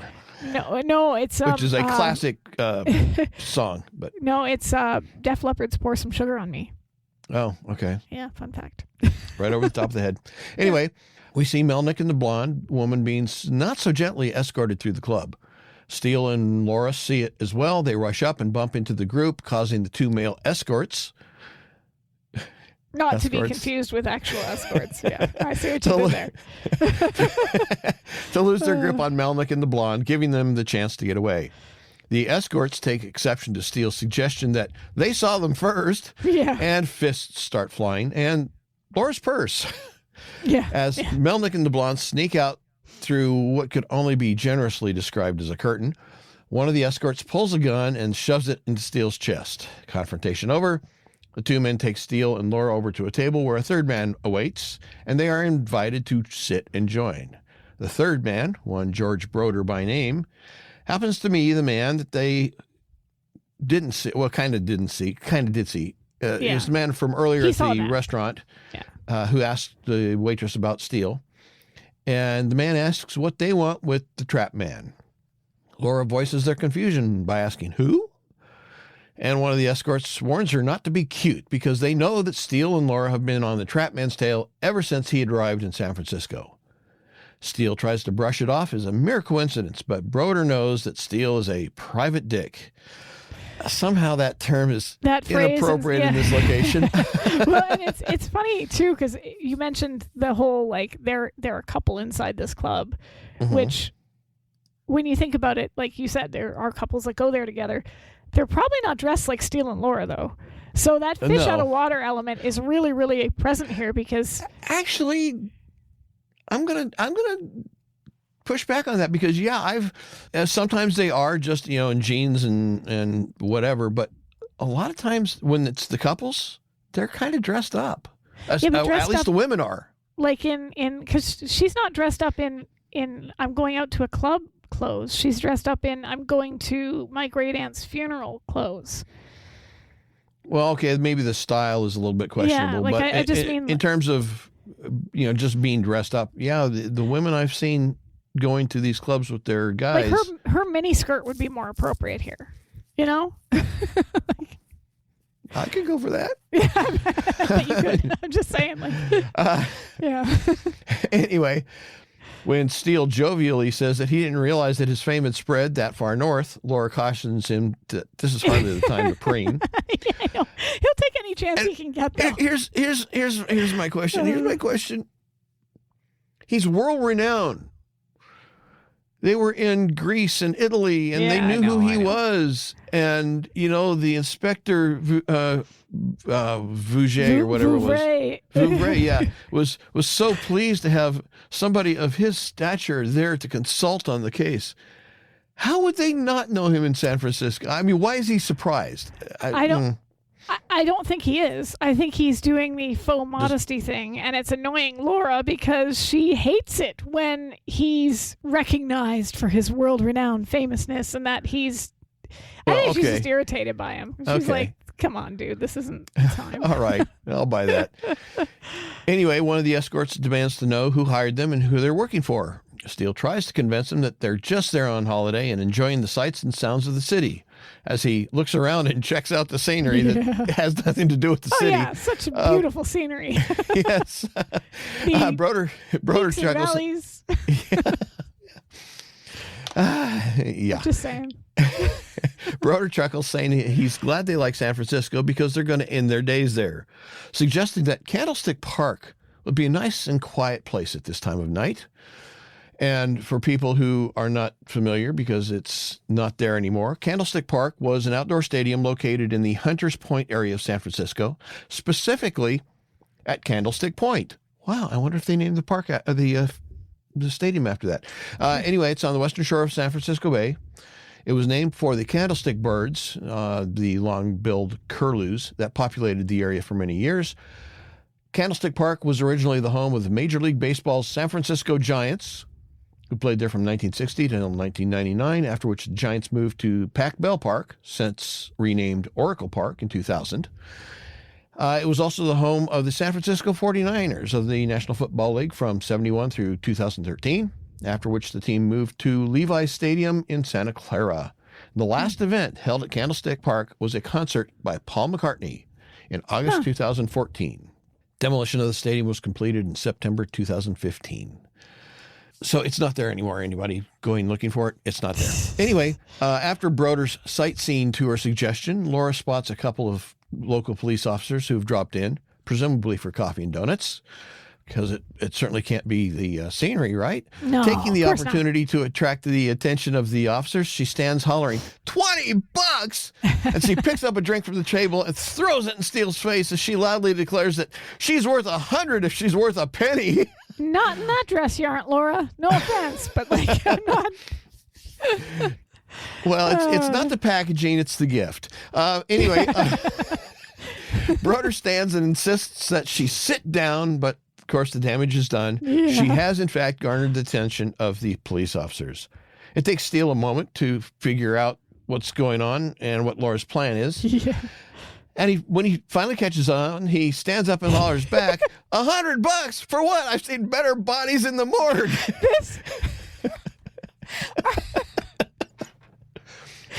I love it. That's hilarious. That line is hilarious. Like he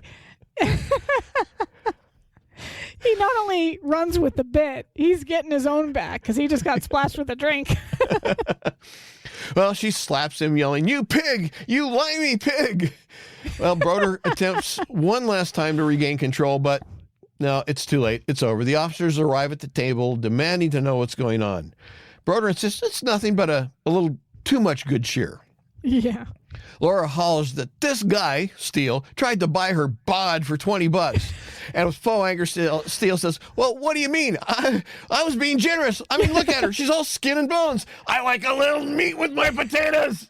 He's enjoying this. It's not only like a necessity to save their lives. He's having a little bit too much fun with it. That's right. Grabbing Steele by the throat and choking him, Laura yells back, "Meat, I'll show you." And as Steele demands that the officer get this woman off of me, the officer grabs Laura and warns her that if she doesn't calm down, because calm down has always worked in the history of the phrase calm down. That's right. Time. Yeah. He says he's going to run her in for soliciting. Laura, getting into the part and going completely over the top with it, yells at the cop and says, "Why is it always the woman? Never the men, the filthy, oppressive, exploitive men who drove us into this by denying us our rightful place in society." And for good measure, sister, she plants a vicious stomp on the officer's foot. I love it. I love it. Like, you tell him, Laura. You tell him. Well, the stomp on the foot did it. The officer starts dragging Laura away. Broder grabs Steele, telling him to sit down so he can buy him a drink. This is the best. This is the best. Because Steele's realizing, oh, crap, they've got her. She's safe, but I'm still going to die. So he calls out after the cop, demanding to know, "What about me, officer? I made the proposition. I attempted to buy this woman's body for carnal purposes. I mean, I think she's right. I'm just as guilty as she is. Don't you agree?" Take me away. He's like holding his arms out. Like, please take me away. So the other officer grabs Steele and brings him along too. And as the second officer begins to escort Steele out, he turns to Broder and thanks him for the offer of a drink, telling him that he'll have to take a rain check. So the only thing I wonder about this, because I mean, we know that their bail is paid and they get out and whatnot, but just because you've paid bail doesn't mean the charge has been removed. No. So if they're the going to have charge to come back. Yeah, I was going to say, if the charge hasn't been dropped for whatever reason, they would have to somehow go back and answer to a soliciting charge at some point. Yeah. Frankly, I would love to see that episode. I want to see, them try to go back and, well, actually, we're part of a case. Yeah. Anyway, next we see that Laura and Steele are on the deck of the ferry to Sausalito, passing by the lovely scenic Alcatraz. A beautiful romantic destination. That's right. I want to get married there. I think it was just an excuse to show, because it's a very important landmark. Well, it is. San Francisco, right? Like it historically and physically, it's one of those things. Like, it's a tourist spot for a reason. Although I don't know if you've ever seen the movie with Sean Connery, The Rock, which is okay. So if you've ever get a chance, see this movie. It's awesome. It's got Nicolas Cage, and basically Ed Harris plays a retired colonel who ran all these black ops operations and had men die in service, but their families were never told that these men died for their country, and they were not given proper, blah, blah, blah. So he and his men, who are trying to get them that recognition, they go to Alcatraz and they basically bring all these poison rockets, point them at the city, and that's their negotiating tactic, right? So they need to somehow stop them. And Nicolas Cage plays an FBI agent who's basically just an analyst. He doesn't work, or he's a chemical weapons specialist, but he doesn't work in the field. And the only other person that they know of who's ever gotten out of the rock is this mythical character played by Sean Connery, who was basically shoved there without due process and never heard from again until he broke out. So they bring him back and they have to go in, the two of them, to try to stop Ed Harris's character. But there's a moment where they're talking about it, and he hasn't seen the light of day for 30 years, Connery's character, and he just looks shocked, and he goes, "The Rock has become a tourist destination." Just like, so yeah, just anyway, I went down a rabbit hole, but it made me think of that movie. Well, Steele gratefully acknowledges that the judge was actually quite lenient under the circumstances, but Laura's not happy. She'd like to know why Steele's bail was $250 and hers was $500. Steele points out that she was the professional in the group.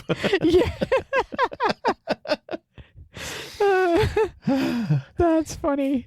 Now we get to see Laura and Steele getting out of a taxi into a seemingly well-to-do neighborhood. They approach one of the residences and climb the stairs to the front door. The sign on the door reads Dr. W. Fishbane.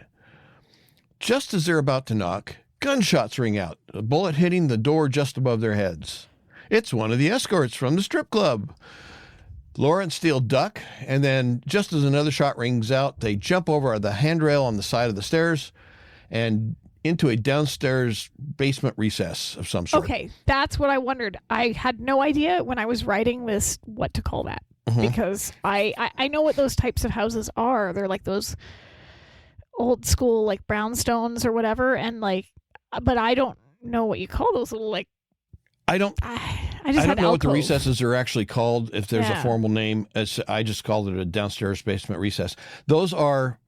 Generally, you've got something like that when you've got a daylight basement. So it's not a completely subterranean basement with no windows. It actually has windows that open up, and this gives the light an opportunity to come in through those windows. So you've got natural light in the basement. I know there's some areas in the United States and even in the UK, because my husband was not used to, when he came to Canada, he was not used to houses having actual basements that were underground. That was new to him. Whereas here, that's your basement. Like in England they have them on the top of the house.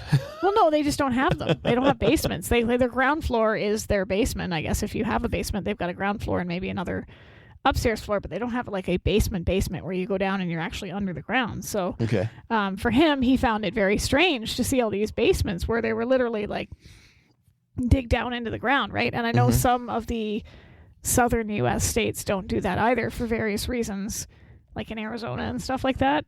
I could be not all the areas of the state, but I've been through a lot of the states, and there's a lot of places where they don't have like proper basements. I'm trying to remember when I was in grade school, like second through fourth grade, first through fourth grades.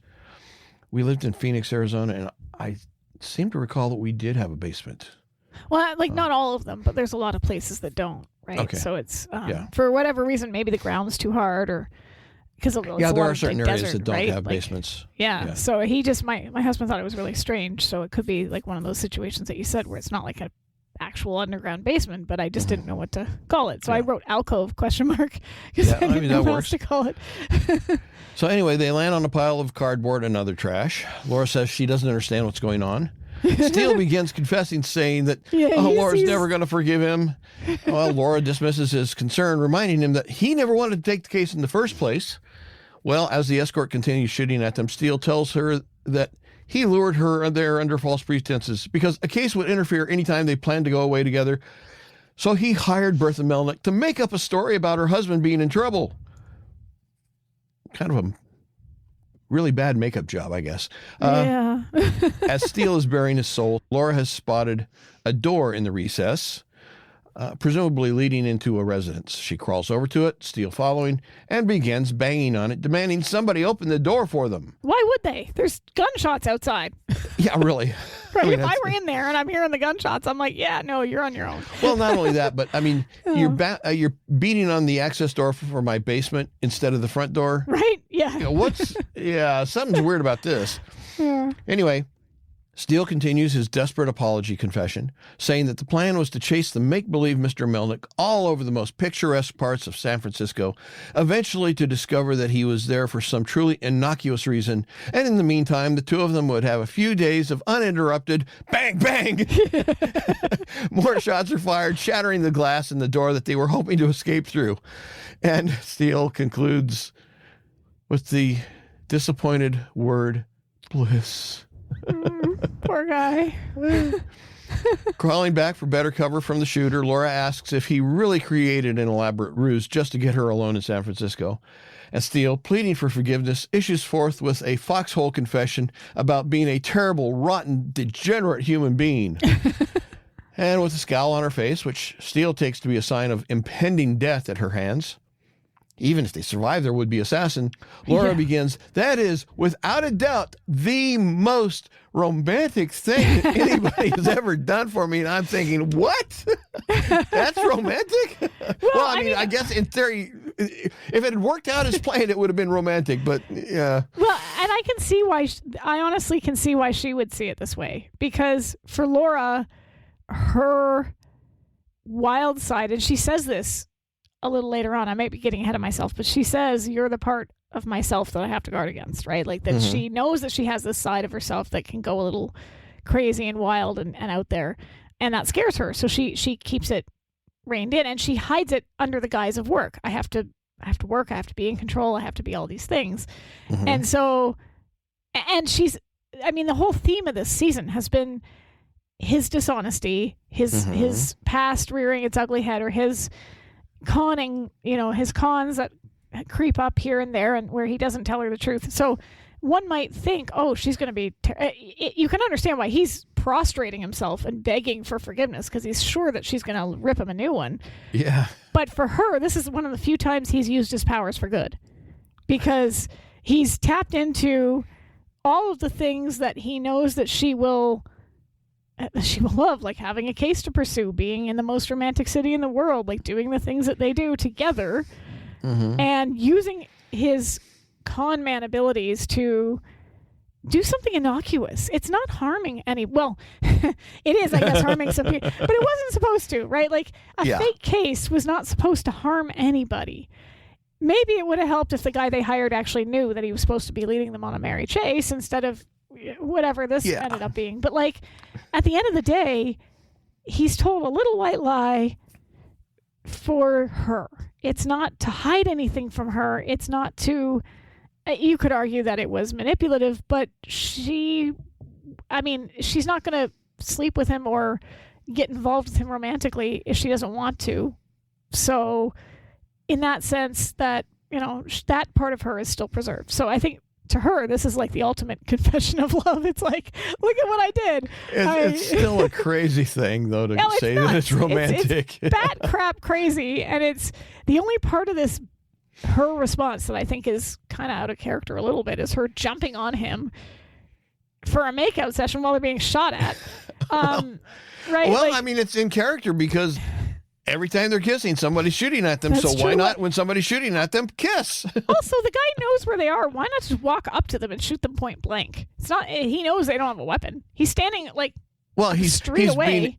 He's being casual. He's being. Nobody's noticing that. Innocuous. Yes, he's incognito. Nobody's going to see him over there, standing there, holding his arm out with the gun at the end, pointing it and shooting at people. He's invisible. In broad daylight. With no, in California, he may be invisible, but anyway. No balaclava, nothing concealing his face. He's just standing there shooting his gun. Like, walk up to them and shoot them in the head, man. What is wrong with you? Don't, because then. Maybe he was afraid of the traffic. Yeah, that's true. Because he was on the other side of the street. Anyway, as you said, Laura is overcome with joy, at least temporarily, and to prove it, she grabs him and bowls him over with a huge hug and kiss. He's stunned. He's like, wait, what? This worked. Yeah, and he hugs her back and expresses his hope that he's going to live long enough to reap the benefits. Well, they get up onto their knees and kiss, perhaps not immediately realizing that it's quiet. It's too quiet. They peek up over their protection, see the escort behind the car across the street, reloading his gun. They climb out of the recess, both armed with lids taken from garbage cans that were next to them. And then Steele begins to throw them frisbee fashion at their would-be assassin, with Laura handing him one lid after another that he throws until they're out. And despite the gunman's desperate attempts to avoid the garbage can lids, Steele hits the man with one, giving them a chance to make their escape. Coming back from a commercial break, as the sounds of sirens are heard in the distance, Laura and Steele duck around a corner into an alley, seemingly safe from their tormentor. When Laura, in frustration, wonders who those men are and why they are trying to kill them, Steele responds that it's simple. It's fate. It's the nature of their romantic relationship.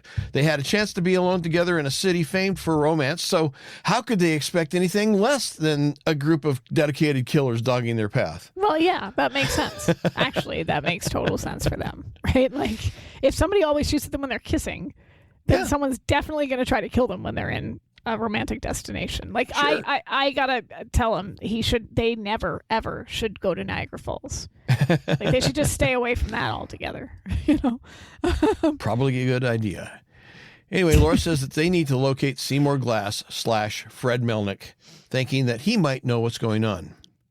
Steele doesn't see how that's possible. Seymour Glass is nothing more than a retired blacksmith from Orlando, and according to his sister, he's only in San Francisco on some unfinished business with a former client. Steele wonders if that former client could be this trap man that everybody keeps talking about, except that they talk about him as the trap man. Is it a name or something else? Yeah. Steele unhappily supposes that Laura is determined to find out. She reminds him that that's what she does for a living, to which Steele ruefully responds, must be exciting work. Well, and to be fair, like, this is one of those few situations where they couldn't just leave it up to the police because it's the police that are after them. They don't know that yet. Well, they don't know that, but yeah. But this is one of those cases where if they had gone to the police, if Steele had said, maybe we should just leave this to the authorities, they would have ended up in Candlestick Park. Yeah. So, Yeah. It's probably good.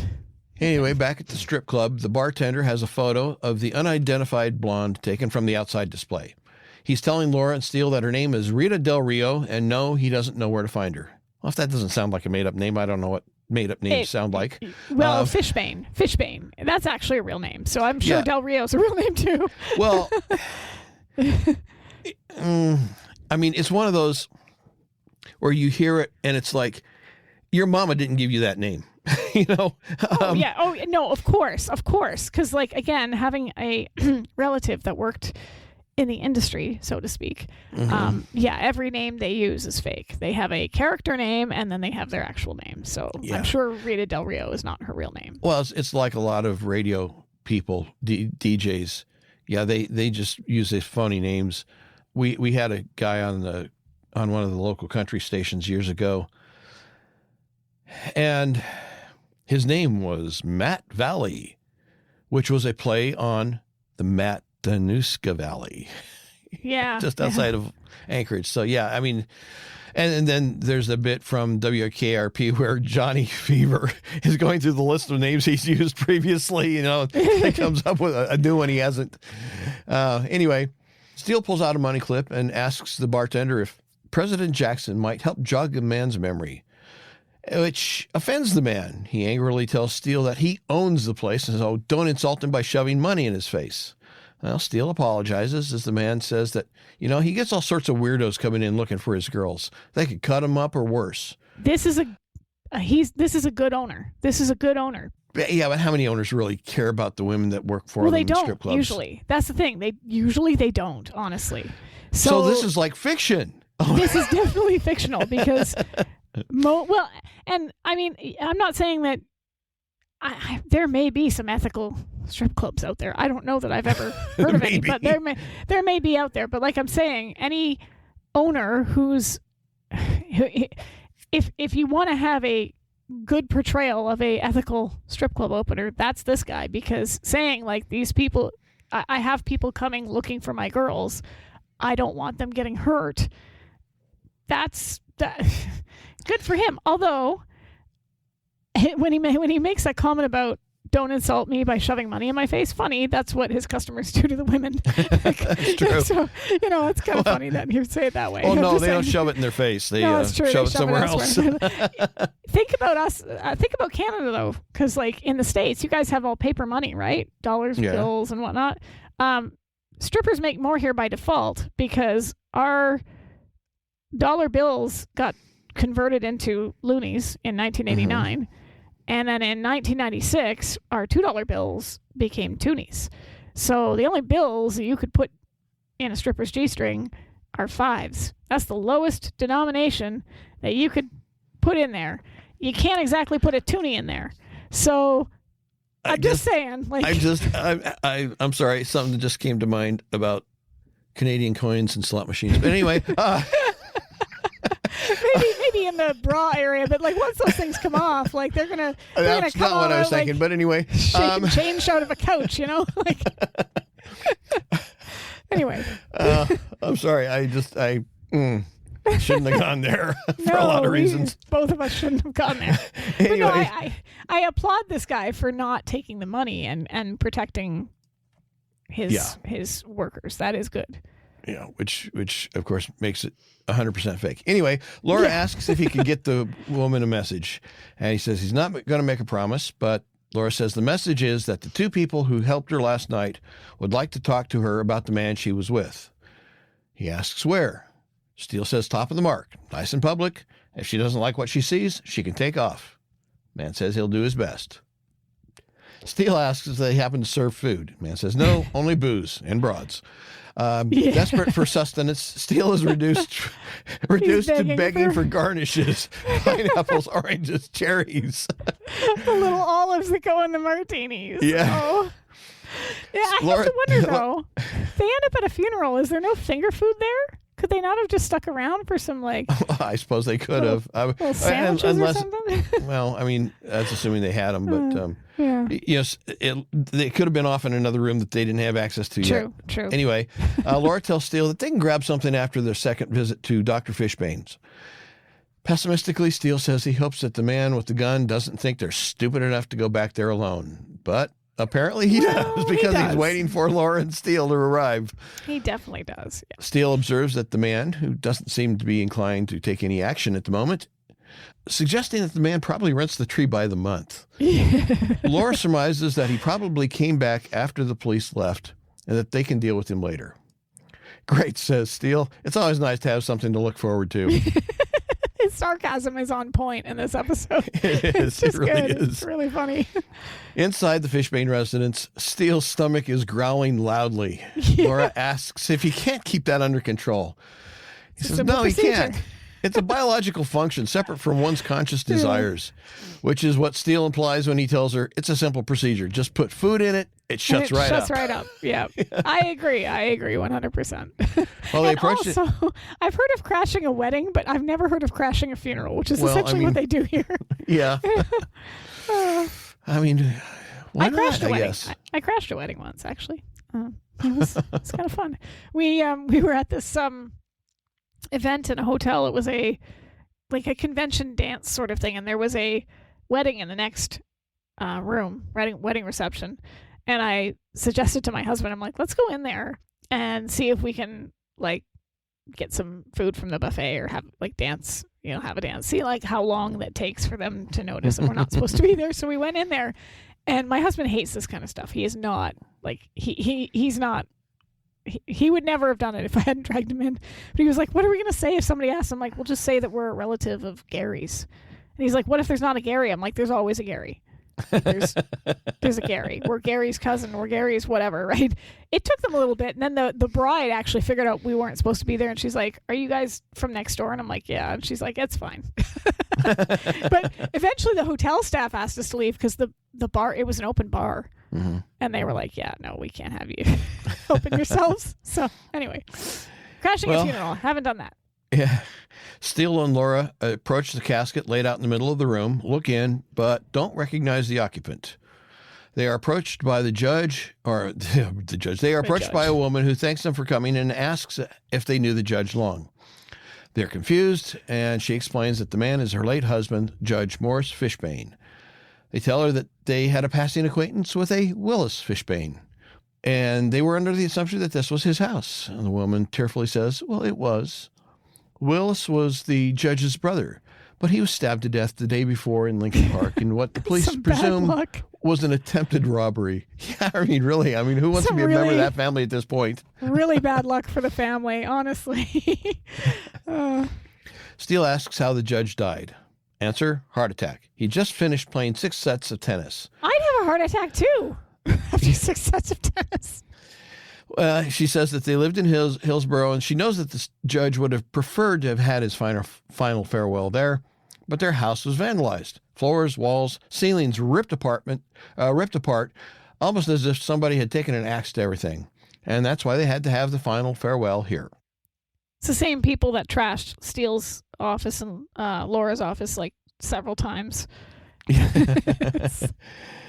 And as she's concluding, Steele's stomach rumbles again very loudly. He tries to make the excuse that he's dealing with a terrible cold, as if the woman is too stupid to recognize the difference between a stomach rumbling and the congestion noise of a cold. Right. They start to make their final condolences and exit. But before they go, Mrs. Fishbane tells them to come back tomorrow because they're having Willis's memorial service. And Steele says they're looking forward to it. I love it when he makes an awkward verbal faux pas, because this is the kind of thing that like happens to everybody, right? Like somebody will say, you go into a sandwich shop, right? And you buy something and the clerk says thank you, and then you say like see you tomorrow, right? Or something that like just kind of comes out as a natural, but then you realize, oh my god, I just told this random stranger that I'm going to see them tomorrow. Like this is one of those verbal faux pas where he's just like, yeah, we're looking for, well, no shit, it's a funeral, I'm not you're not supposed to say you're looking forward to a funeral.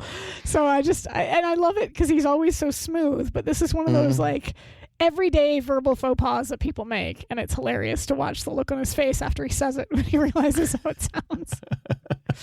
Well, Laura comments to Steele that now they have to contend with their friend out front. Steele muses that he'd prefer to have the element of surprise. Laura suggests that the house there must have a rear entrance. Next, we see the escort leaning against the tree, and we hear Laura's voice say, "Excuse me." As the man turns to face the voice, he is flattened by a punch from Steele. Yes, it's the type of punch that conveniently knocks them out because that's right. The plot needs it too. Oh, yeah. I got one better later. They run to the fallen unconscious man, pull out his ID, which identifies him as Inspector Barney Neal, San Francisco Police Department. Suddenly it occurs to them that the San Francisco Police Department must be trying to kill them, and Steele wonders if it would be judicious or if it would be injudicious to run. And Laura says, that sounds like a good idea to her. Yeah. Next, it's night, and Laura and Steele are at the top of the mark, dancing to While We Were Young. Steele and Laura discuss the situation. So they can't very well... Yeah? This dress is mildly better, but I still don't like it. You don't? No, I don't know. I don't think she looks as good in monochrome as she does in warmer colors. So I think I might feel differently if the dress was a different color, but it's white and it has like flowers on it that kind of look like an old lady dress. Like it doesn't look like. Well, okay, this dress and the dress that she has at the end, I don't like the pattern of the material. But I like the dress. I don't mind the cut of the dress. The cut of the dress is fine. It's just the rest of it that kind of like I think ages her in a way that like I get that stylistically they're always dressing her to look older than she actually is, but they do it to make her look more sophisticated, not necessarily old, more matronly. And this, she just kind of like, it looks like a mom dress, and there's nothing wrong with, I'm a mom, but I wouldn't wear that dress. Like I would see the flowers and I would be like, okay, am I retiring? Like, I don't know.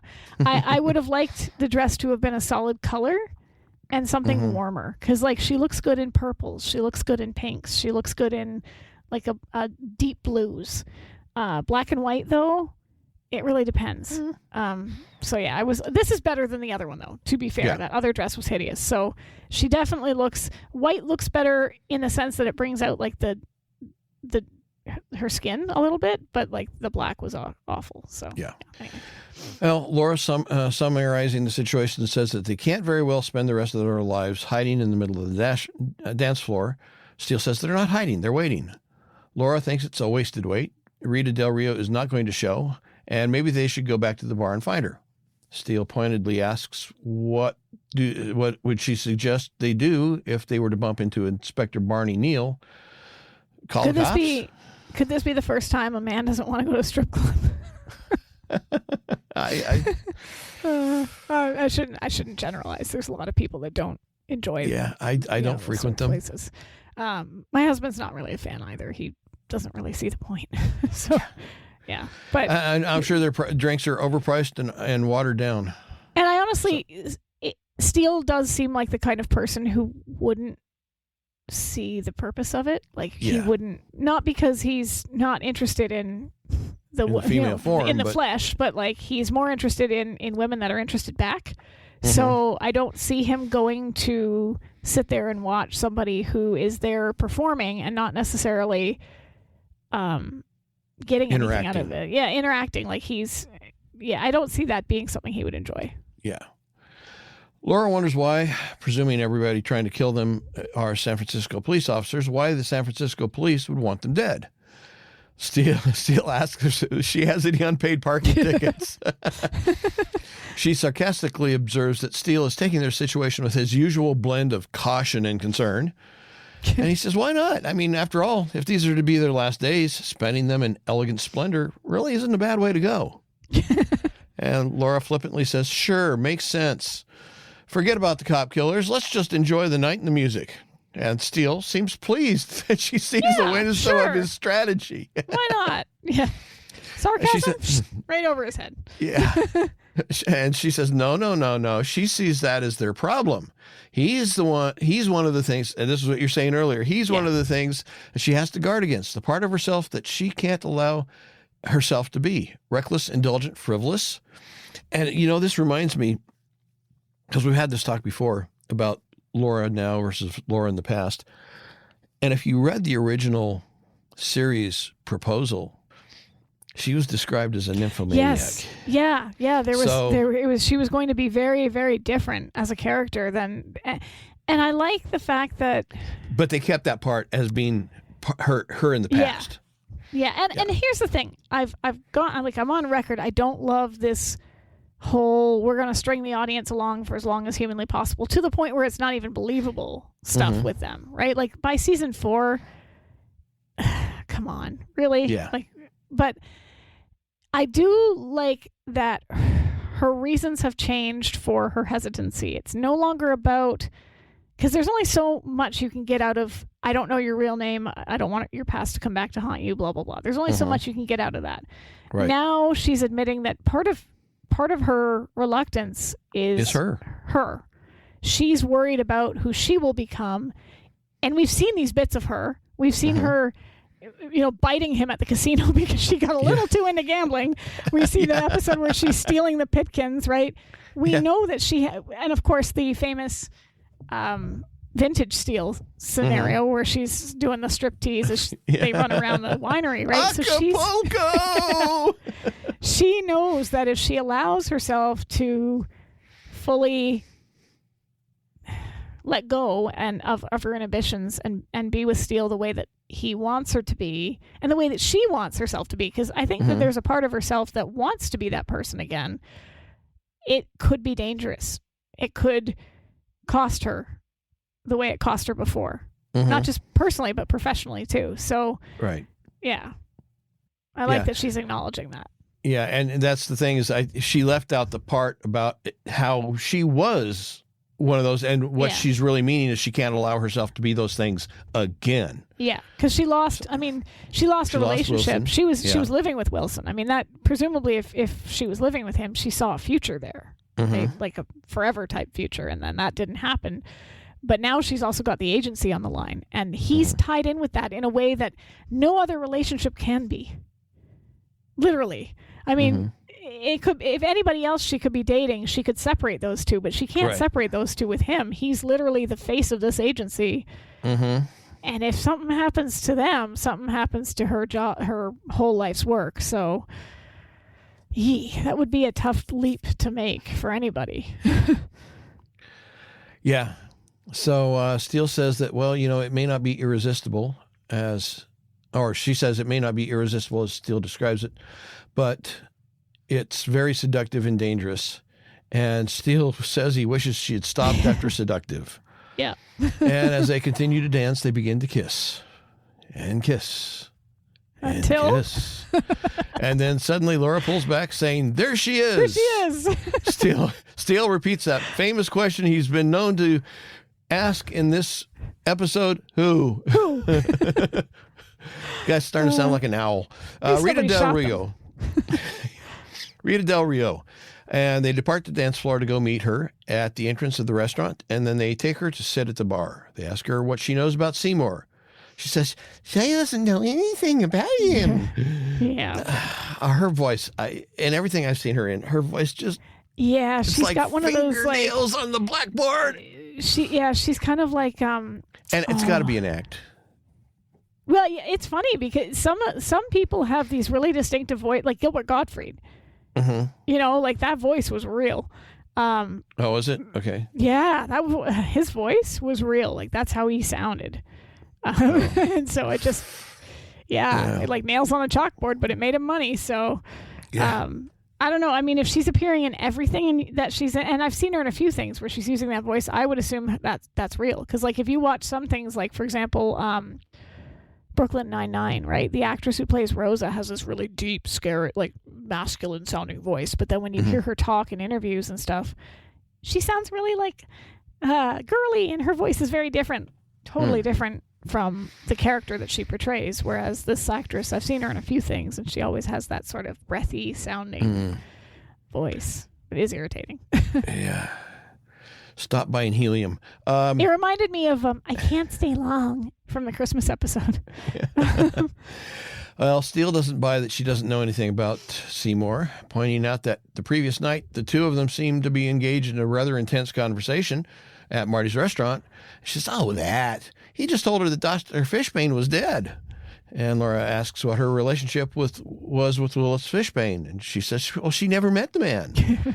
Again, Steele doesn't believe her, saying that if that were the case, why did his death reduce her to tears? And she says, you weren't from one of those scandal magazines, like the New York Times or USA Today? Oh, no, I guess she didn't actually say that. After they identify themselves as private investigators, she says that she was involved with the brother, the judge. Bit of a stuffy sort, but a really sweet guy. Yikes. And Mr. Glass did some work for the judge 10, 12 years ago. She didn't know what the work was, but Seymour said that there's some really heavy-duty people didn't want him to finish it, and that they were going to knock off anybody that was close to the judge. And that made her a little nervous. She always cries when she gets nervous. And she doesn't know where Seymour is. She hasn't seen him since they went their separate ways the night before. And she's got to go because she's got to get back to work. But if they see Seymour, tell him to give her a call because she's worried about him. That spot on, perfect. Yeah, you should have been in the episode. That's great. Anyway, after she leaves, Laura asks Steele what their next move is. Laura's wide-eyed with shock and disbelief when Steele tells her, oh, they should go back to his room. It's like, sure. Excuse me? Well, back in Steele's room, he's on the phone with Bertha.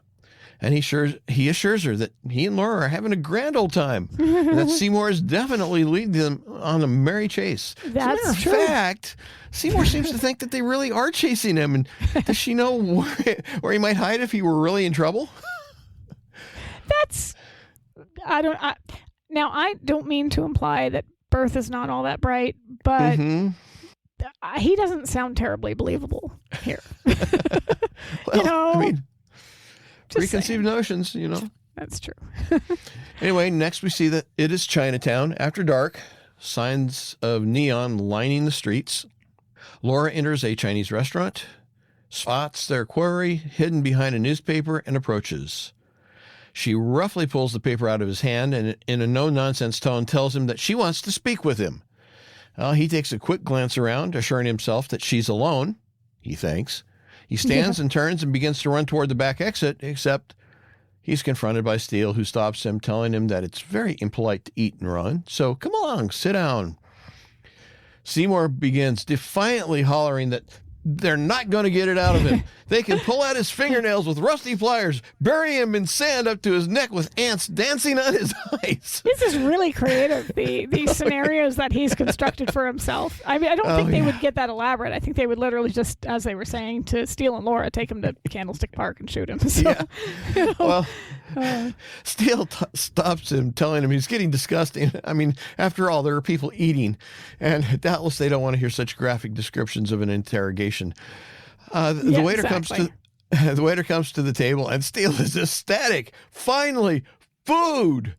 Laura assures Seymour that what they want is an explanation. No, Steele says he wants egg rolls, and he tells the waiter he wants egg rolls.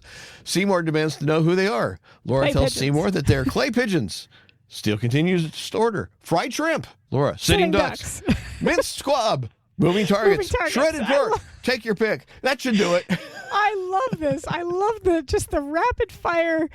He's ordering food. She's trying to talk to him. It's back and forth. It's really well done.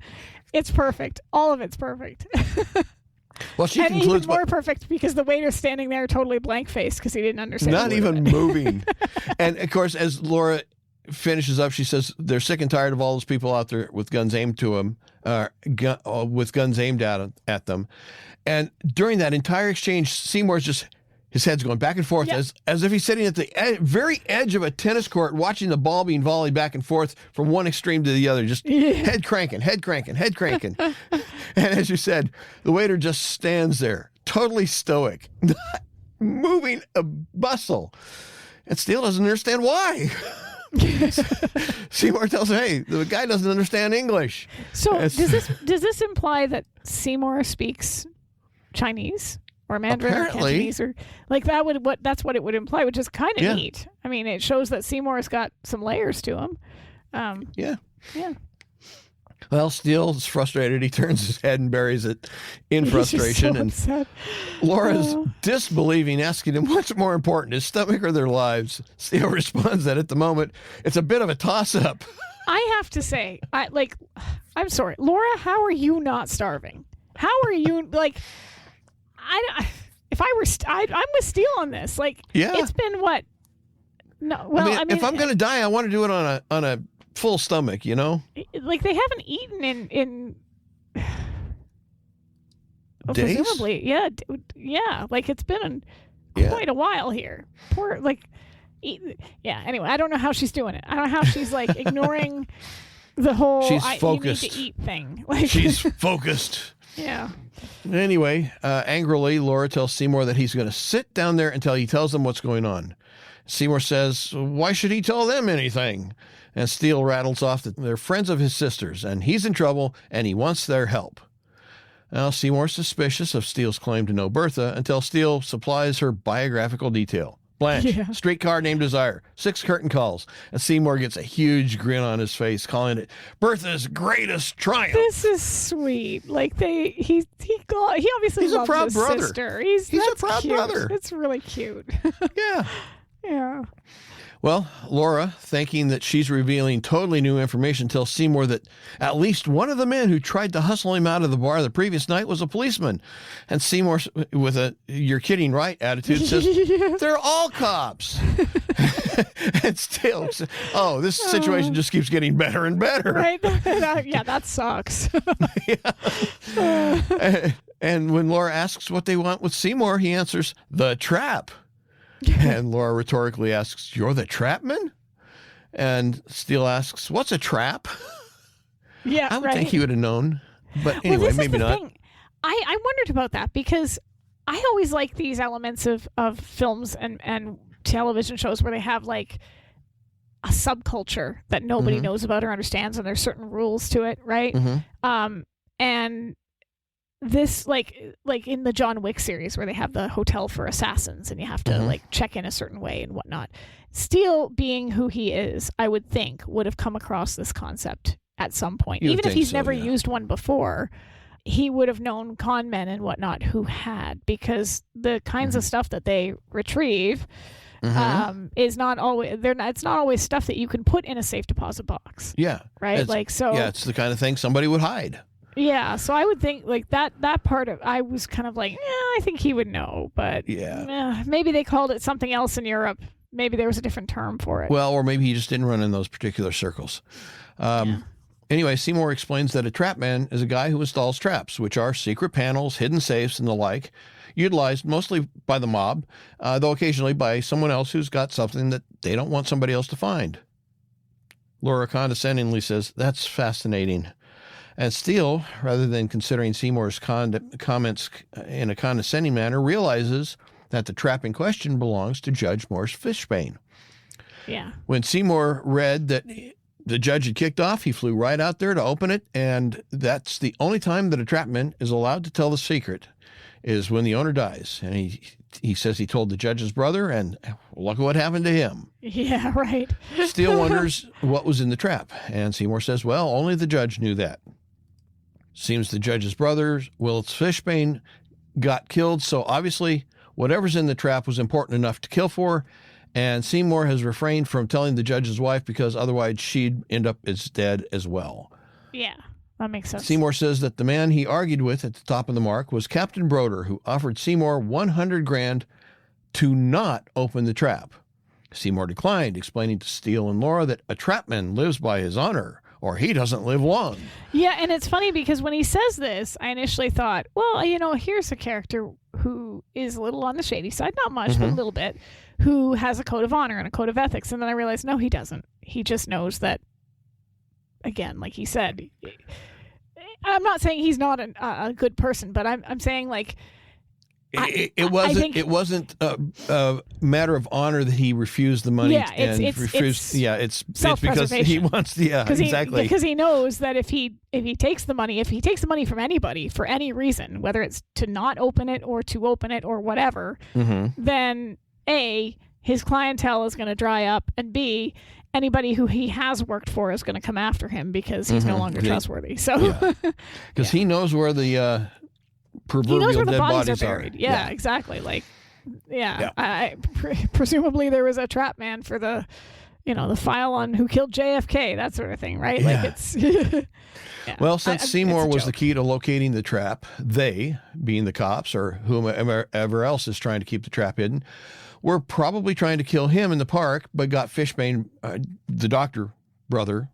What you talking about, Willis? Because they got him by mistake. Trying to resist saying that this whole episode, and you did it. You did it. And since Laura and Steele were following Seymour around San Francisco, they probably thought that they were working for somebody who also wants Seymour to open the trap. Yeah. Seymour tells them not to worry about him because he's leaving to go back to Orlando the next morning. But that doesn't really seem to mean anything. Laura and Steele point out that once he turned down the money, he was a marked man, and that they, the cops and whoever else they might be, will have no choice but to kill Seymour to make sure that the trap stays closed forever. And since they presumed that Laura and Steele know more about it than they do, they'll also have to kill Steele and Laura as well. Back in Laura's hotel room, Steele and Laura are looking at a map and throwing out street names in the Hillsborough area, trying to see if anything rings a bell for Seymour. But nothing is capturing his attention, so he starts reminiscing and maybe bragging a little bit. Yeah, he does seem to be, He tells Steele and Laura that he's the one who put in the trap at the Flamingo Hotel for Bugsy Siegel, gentleman gangster. Ah, what a guy, that Bug. He was the father of Las Vegas, a visionary. They blew his head off. Terrible tragedy. Laura and Steele are getting frustrated at their lack of success in jogging Seymour's memory, but he says that he was only in Hillsborough once when he installed the trap for the judge, and that was 12 years ago. The thing that's bugging me about this, couldn't they just look it up in public records? I mean, you have Mildred make a phone call, find out where it's at. Find out where the trap is at? No, where the judge's house is. They're trying to find the judge's house. Yeah, that's a good point. Or the phone book, maybe. I thought about that, and it's a possibility, but it's also possible that being a judge, he didn't have his might not be listed. Name in the phone book. That's a good point. But you're right. But property records are public record. Yeah, that's a good point. So anyway, Laura realizes that the reason the judge's house was vandalized was because whoever did it was looking for the trap. Steele adds that apparently they didn't find it, otherwise they wouldn't still be trying to kill Seymour. And as they throw out more street names, they lose Seymour again, who is lost in his memory. Those were the days. Flying here, flying there, Chicago, Vegas, Cuba. No matter what you hear, you know, them mob boys, they didn't go in much for safe deposit boxes or them numbered Swiss bank accounts. No, sir. They wanted to get their mitts on their money quick. Well, they again urged Seymour to pay attention. This is a matter of life and death. Hours. Seymour tells them that, well, when they hit the right street, he'll remember it. I gotta say though, I understand where Seymour's coming from, because like I have that kind of a brain where if I can't remember it, I can't remember it, and no amount of telling me to concentrate is going to jog it. But if you say it, I'll know it. So well, I have kind of a similar problem. You know, I'll be trying to think of something, and I can't get it. It's there. It's right there on the edge. I know it. I can't get it out. And then the moment passes, and it just bugs me and bugs me and bugs me until sometime in the middle of something totally unrelated, maybe in the middle of the night, you know, I'll wake up and, oh, that's what it was. Exactly. Yeah. It makes like, so, but I get that it would be super frustrating for Steele and Laura because they don't want to die. And he's taking a stroll down memory lane, apparently. So, yeah. Well, he continues by commenting that when the owner of a trap dies, the trapman gets a percentage of whatever's in it. And that can add up to a nice piece of cash. It's not a bad deal. Yeah. Suddenly there's a knock on the door. Laura puts her hand over Seymour's mouth and calls out, "Who is it?" Voice answers, "Room service."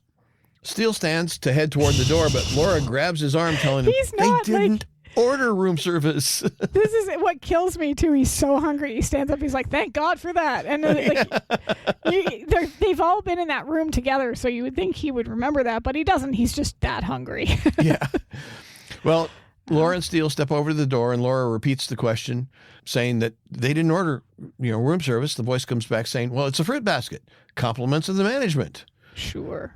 Yeah, I don't think they usually do that, but Laura says, "Well, she's not dressed, so just leave it outside." The voice responds that he can't do that. She's got to sign for it, so the manager knows he didn't swipe it for himself. I mean, if it wasn't suspicious before now, it's definitely is suspicious. Yeah. Laura says, "Well, she's got to put something on." Meanwhile, sorry, just had a vision. There was a Dick Van Dyke episode. I can't remember the name of it, but throughout almost the entire episode, except for a couple of minutes at the beginning and a couple of minutes at the end, Mary Tyler Moore was not in the episode visually. Right. All you heard was her voice. But and when she saw the script, she was so upset. And not Mel Brooks. I can't think of the name of the guy who was the executive producer on the show. Is the father of the guy who produced Spinal Tap. Oh, okay. I know who you're talking about. Yeah. Yeah. Anyway, he said he explained to Mary Tyler Moore that she didn't understand because her voice was there throughout the entire episode, and they're talking about her having been in the bathtub and gotten her toes stuck in the faucet. And he said, "Mary, every young red-blooded man in America is going to be visualizing you in the bathtub." and I'm sorry, I just when I read that Laura says she's got to put something on, that's just kind of flashed through my mind, and it's like that makes sense. Yeah, I know where my mind went. Anyway, Steele has pulled out his lockpick set and is working on the connecting door to his room. Laura turns and catches Steele at it, and he assures her that he wouldn't do this if it wasn't an extreme emergency. Yeah. He slips into his room and peeks out the door to see the man who is supposedly from the hotel with a fruit basket, but instead he's not from the hotel and he's got a gun. Well, he steps back into the room, grabs a metal water pitcher, which is conveniently empty. Yep. And he slowly steps out of the room, begins sneaking up on the gunman, and then knocks the gunman out with a strong whack to the head. Because the plot demands it. Yeah. Yes, absolutely. It would have been better if he'd have used a loaded champagne bottle, but anyway. Hey, whatever you get on hand. So. Yeah. He calls to Laura, who opens the door. Steele tosses her the water pitcher and the man's gun, then drags him into the room. Steele rummages through the man's pocket, pulls out his ID, and says, well, they must be coming up in the world. This one's a lieutenant. Laura says that, well, now the bad guys know where they're staying, so they can't stay there any longer until they get the case wrapped up. Seymour wonders when that's going to be because, he's got a plane to catch at 9 o'clock. I know. Poor Seymour. He just wants to go back to Orlando. Like, the man's he's tired. Go back to his retirement. Anyway, wants to go home. It's night. Laura and Steele and Seymour are in a taxi driving down a residential street. Seymour sings out, "That's the one!"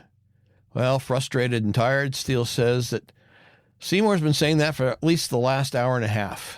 Yeah. But Seymour insists. Well, the trio get out of the cab, and as the taxi leaves, the taxi just takes off there. Mm-hmm.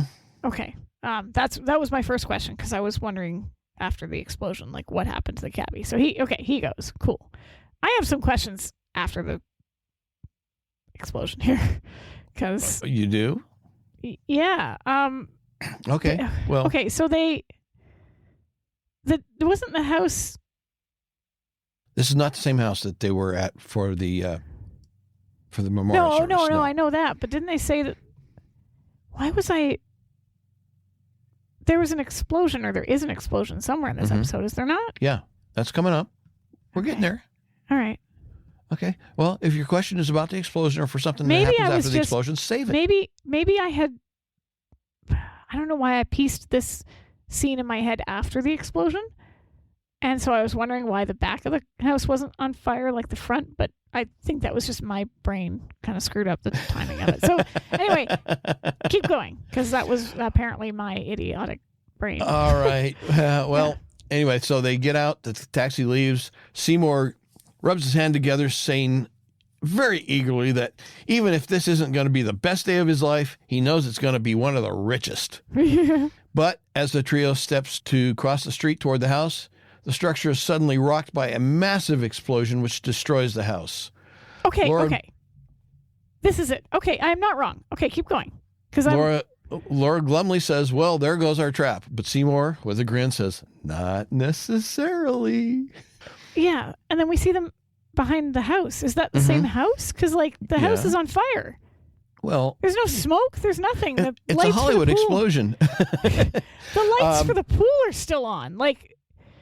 There's no indication whatsoever in the back of the house that the front of the house just got blown to bits. Well, what we're seeing is not really the back of the house, I don't think. I think what we're seeing behind Seymour as he's walking around the pool is the wall surrounding the backyard area, or the portico, or whatever area it is. Wouldn't you see smoke though? You probably would, yeah. It's quiet and peaceful, and there's no haze or plume of fire. You'd see smoke. You'd see the flickering lights from the flames. You'd hear sirens. Yeah, this is what I was confused about. Okay, so I wasn't insane. That was. Oh, okay. That's a separate question. Shush. It just looked really peaceful back there, and I'm like, but the house just blew up. How are they? What? Anyway. Okay. Well, next we see Steele diving, almost fully clothed, except for socks and shoes, diving into a swimming pool. And as Steele is diving to the bottom, Seymour runs around the pool to the side where the grass is. He reaches down and turns a sprinkler head a quarter of a turn, which then causes a thing to pop up in the center. Leave that one alone. Down at the bottom of the pool, the drain grill opens up, revealing the trap. Steele reaches in, pulls out a sealed tube, and then brings it to the surface. Laura opens the tube, pulling out no money. It's wads of rolled up papers. And Seymour is annoyed. What did we risk our lives for? Steele unrolls the documents and begins flipping through them, noting that they list bribes, payoffs, and underworld connections, calling it a veritable cornucopia of corruption involving a former police commissioner, several judges, and a packet of politicians. Laura surmises that Judge Fishbane was probably blackmailing these eminent citizens, as she sarcastically terms them. So they blow this case wide open. Talk about advertising for the agency. Whew. Yeah. Like it may be accidental, but like that's going to be on the That's going to be on the news. That's going to be on the news. Yeah. Anyway, Steele comments that they've got a problem. They can't take their find to the police because they don't know which ones to trust. Exactly. Laura suggests, well, then let's go to the FBI, except that they have to wait until the next day. Seymour slowly smiles, saying, "Stick with me, kid."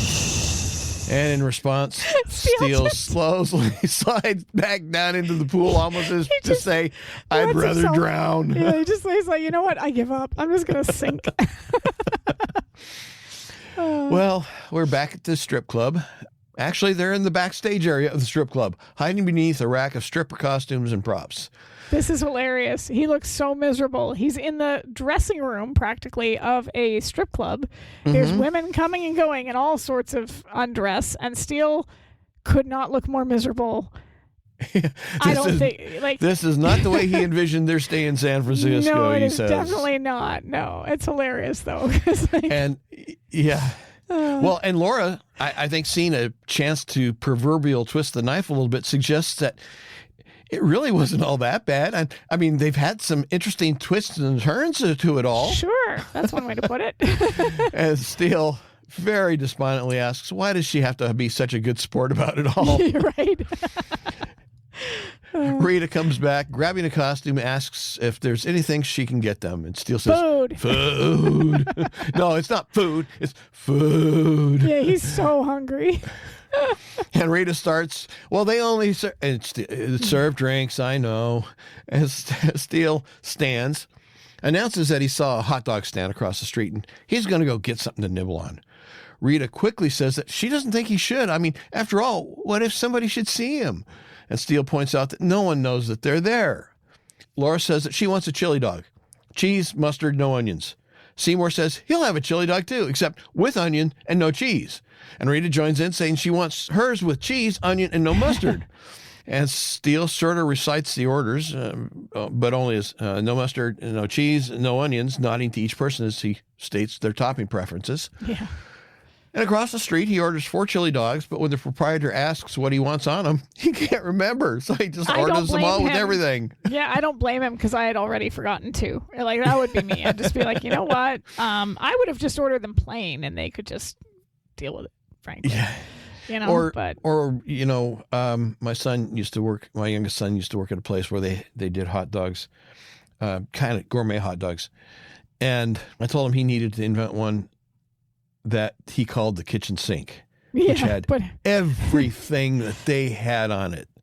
Sauerkraut, chili, ketchup, mustard, relish, cheese, onions, the whole shit and match.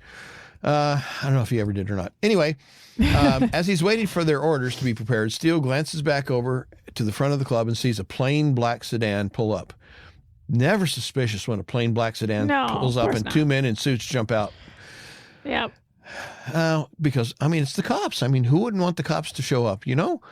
Exactly. Anyways, so Steele, realizing that they're in trouble, takes off, runs back to the club. Still doesn't get his food. Still doesn't get his food. That's right. He spots the cops, leaps on them, sending them into a table. As the cops recover and grab Steele, Rita spots the action, turns and runs back into the backstage area. As Steele and the dirty cops continue to fight on the dance stage, Rita runs to Laura and Seymour, announcing, "They're here!" Despite Laura's concern for Steele, she and Seymour follow Rita out. Yeah, she kind of just leaves him there. Well, yeah. I mean, he's doing okay in the fight. So, well, you know why? He's fueled with rage over the fact that he literally just lost another meal. That's right. Like, this is he's done. Like, well, Steele and the bad guys continue to fight, with Steele taking a turn on the pole.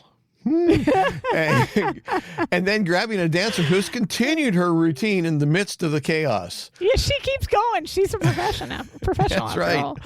I mean, if she can put up with the patrons, she can put up with a little fight on the stage. Hey, why not? The owner of the club rushes up and demands to know of Steele who's going to pay for the damages. Steele doesn't care. He wants to know how they knew they were there. Of course, then he realizes he doesn't know where Laura is. So he drops the stripper like a stripper dropping her costume, and then takes off to look for Laura. Rita has driven Laura and Seymour to the apartment complex where she lives. She hands Laura a key, telling her it's apartment 3. Laura's confused. Isn't Rita coming? No, she has 6 more shows to do. Laura says that Rita won't be safe at the club, and Rita deflects, saying, well, they don't want her, they want him, indicating Seymour. So this last bit confuses me.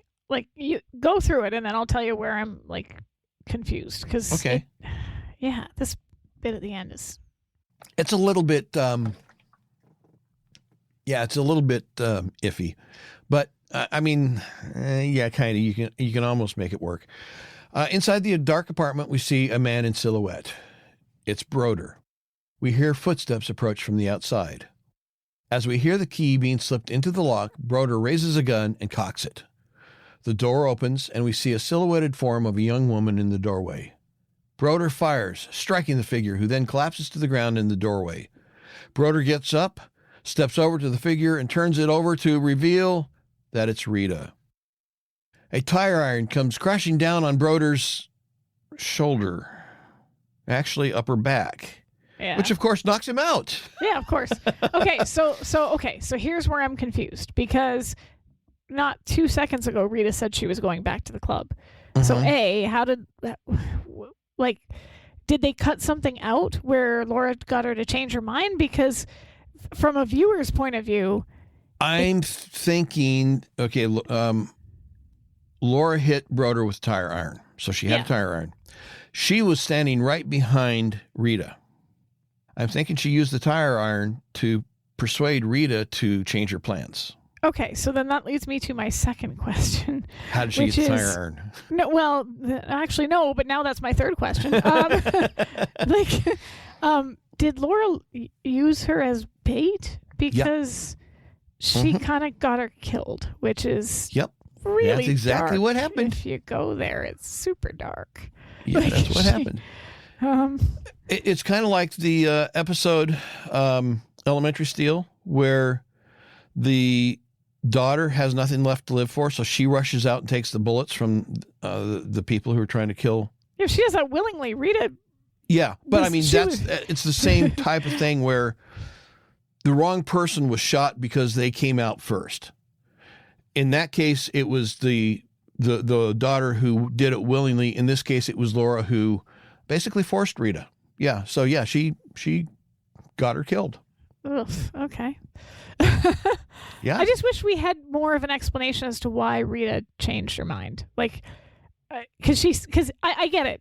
They comment, kind of hint at it, but they don't really come right out and say, yeah. Because the comment Rita makes, they're not after me, they're after him, is what clues Laura into the fact that she's involved. Yeah. But then we don't see that transition of Laura either forcing Rita or convincing Rita or whatever it is. Television shorthand. Yeah, so I don't know. It's very shorthand. Huh? Yeah, exactly. I get it. They had to wrap this episode up. It's like literally the end, but the only thing left is the tag. So yeah. Anyway, if that's my only nitpick in an episode that's otherwise really hilarious, then I think we're doing pretty well. So. Well, back in Steele's hotel room, Laura is sitting while Steele is packing, and Seymour is on his way to Orlando. Steele asks Laura how she knew that there was a trap waiting for her and Seymour at Rita's apartment. Laura says she got suspicious when Rita was so positive that they only wanted Seymour, even though she had earlier said that they were killing anybody who was close to the judge. And Rita had said she was close to the judge.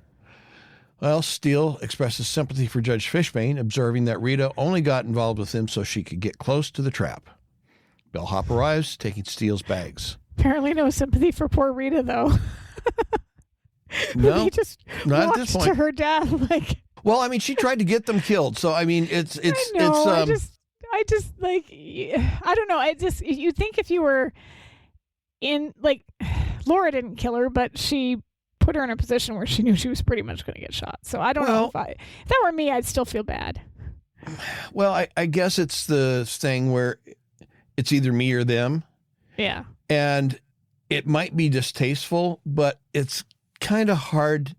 And you might regret having had to do that, but it's hard to feel sympathy for that person because, I mean, it came down to You or them. And I mean, there's like 30 seconds left of the episode, so I get why they're not dwelling on it. But I just kept thinking, like, if this were me, I'd be feeling pretty bad. Well, sitting on the foot of the bed, Steele bemoans the fact that they have to leave, especially now that everything has calmed down. Yeah. Laura consoles him, saying that it's not his fault the entire hotel was booked for a chiropractic convention, telling him that it's the thought that counts. I'm going to say no, it's not, but okay. No, yeah, definitely not. Definitely not. Poor Steele. Steele says that he had hoped for, and he pauses, and begins bouncing up and down the bed and says something more than mental stimulation. Oh, the bouncing. He's like a little kid. Like, I was hoping for something more than... Well, and there's no action direction in the script. Yeah, I know. I looked. I was like, wait, does it say Steele bounces on the bed suggestively? No, it does not. That's Pierce. Somebody came up with that. It must have been Pierce or somebody there at the moment said, yeah, that's what we're going to do. Yeah. Well, Laura, I think, getting the message, says, ignores that, and then says that they've gone through the whole case without him coming up with a movie reference. Yeah. Well, taking up the challenge, Steele says he's got one. The Lost Weekend. Ray Milland, Jane Wyman, Paramount, 1945.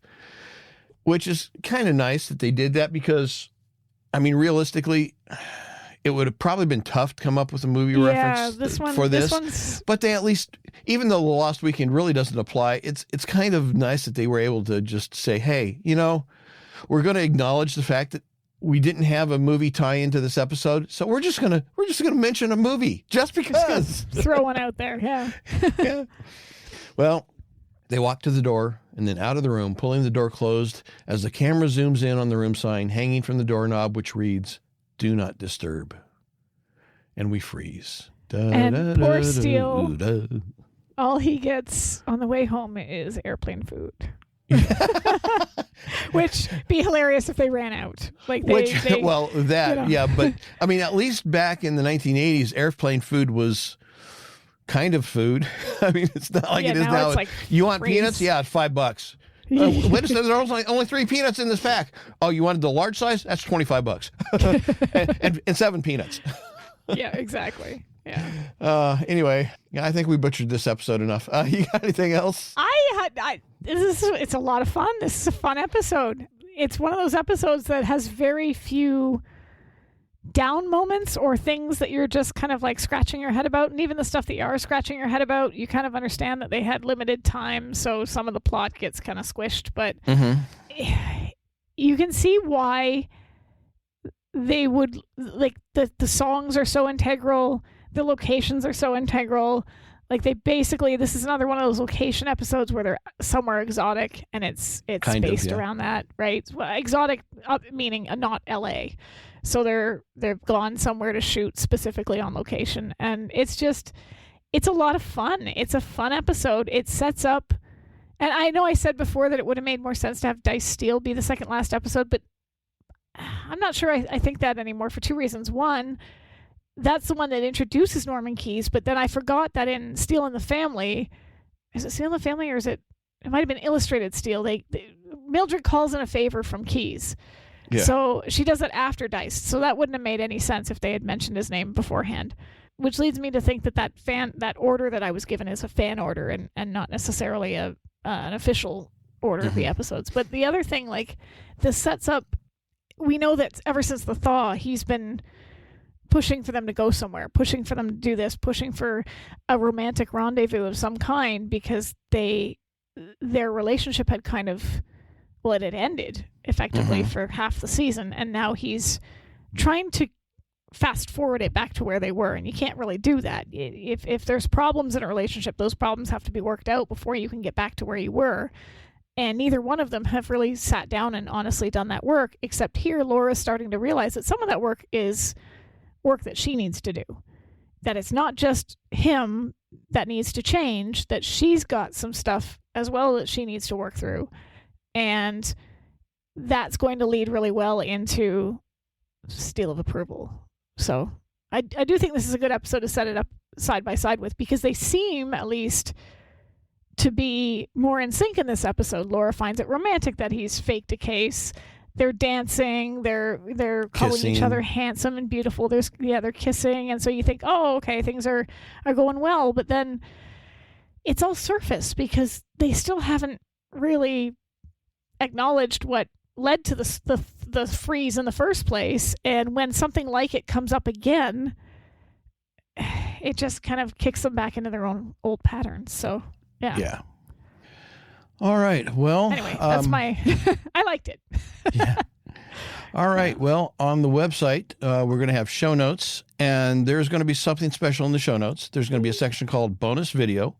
Yep. We're not going to put anybody's, like a famous singer's name on it, because there are people out there that scour websites for things that they then extort you for. Yes. In the name of copyright protection, even though the people they supposedly are working for very rarely see any of the money. Anyway, but there's going to be a section called bonus video, and there's going to be a link to a Microsoft OneDrive, a Google Drive, and a Dropbox location where you can get the special Tony Bennett edition of this episode, which is created with the assistance of our friend of the show, Steve Sisson. Thank you. It's the DVD quality video with the original Tony Bennett soundtrack. So you can download this and add this to your video collection. So just click on whichever one's appropriate to you, OneDrive, Google Drive, Dropbox. If you subscribe to one of those services and you pick that particular one, it will generally offer you the opportunity of saving that to your own folder. It'll just basically copy it over to your location, and then you can get it onto your computer. So that's going to be there, and we'll also have Amazon links for the one film, the only that film they mention that really doesn't have anything to do with the episode at all, The Lost Weekend, and then links to other resources such as our Facebook fan page, the Instagram page, the Twitter, X page, and the Facebook fan group, the Steele Watchers Facebook fan group, which is the officially unofficial fan group where we all hang out and have lots of fun and share fan fiction and do all kinds of crazy stuff. Also, there are links on the website to merch, as well as donations that people can make, either one time or become a subscriber. So there's that stuff as well. It's all there. And all those comments that Sara has brought in during the episode came from people who are supporters. They help us financially, and we, in exchange, as a thank you, give them the opportunity to watch us record this live and see us make all the stupid mistakes we make, like forgetting to start the recording on one of our systems. Or me forgetting that Michael Gleason has written several episodes. So we thoroughly embarrass ourselves, and some of that stuff we edit out, and others we just leave in there for everybody else to enjoy at a later date. So, there you go. Next episode, Steele of Approval. Yep. So we are coming to the end of the season, so... Top 5 episodes. Let's go. No. Woo! By the time you hear this, it's over and done with. So and I will have jumped off of a Golden Gate bridge. Yes, because not my favorite episode. Anyway, I think that's it. So we thank you, everybody. Bye-bye. Bye-bye. Hey, everybody. Eric and Sara here. Just a quick announcement to let you know that, yes, we do appreciate everyone who listens, participates, and supports the podcast in whatever way you do. But we wanted to give an extra thank you to those who are so graciously giving to be monthly financial supporters. We are making live streams of our recording sessions available to anyone who is a monthly financial supporter. So not only can you watch us live as we record our podcast episodes, you will be getting access to the raw, behind-the-scenes, unedited version of episodes before they get officially released. And Sara, does that include our mistakes and screw-ups and our humiliating... Yes, Every single one of them. Every single one of them, yes. So again, this is just an extra thank you to those who are going above and beyond. But whether you choose to become a monthly financial supporter or not, we still love you. We want to say we thank you for your support, your encouragement, and your feedback. If you want to become a monthly financial supporter, please visit our website at www.SteeleWatching.com to sign up.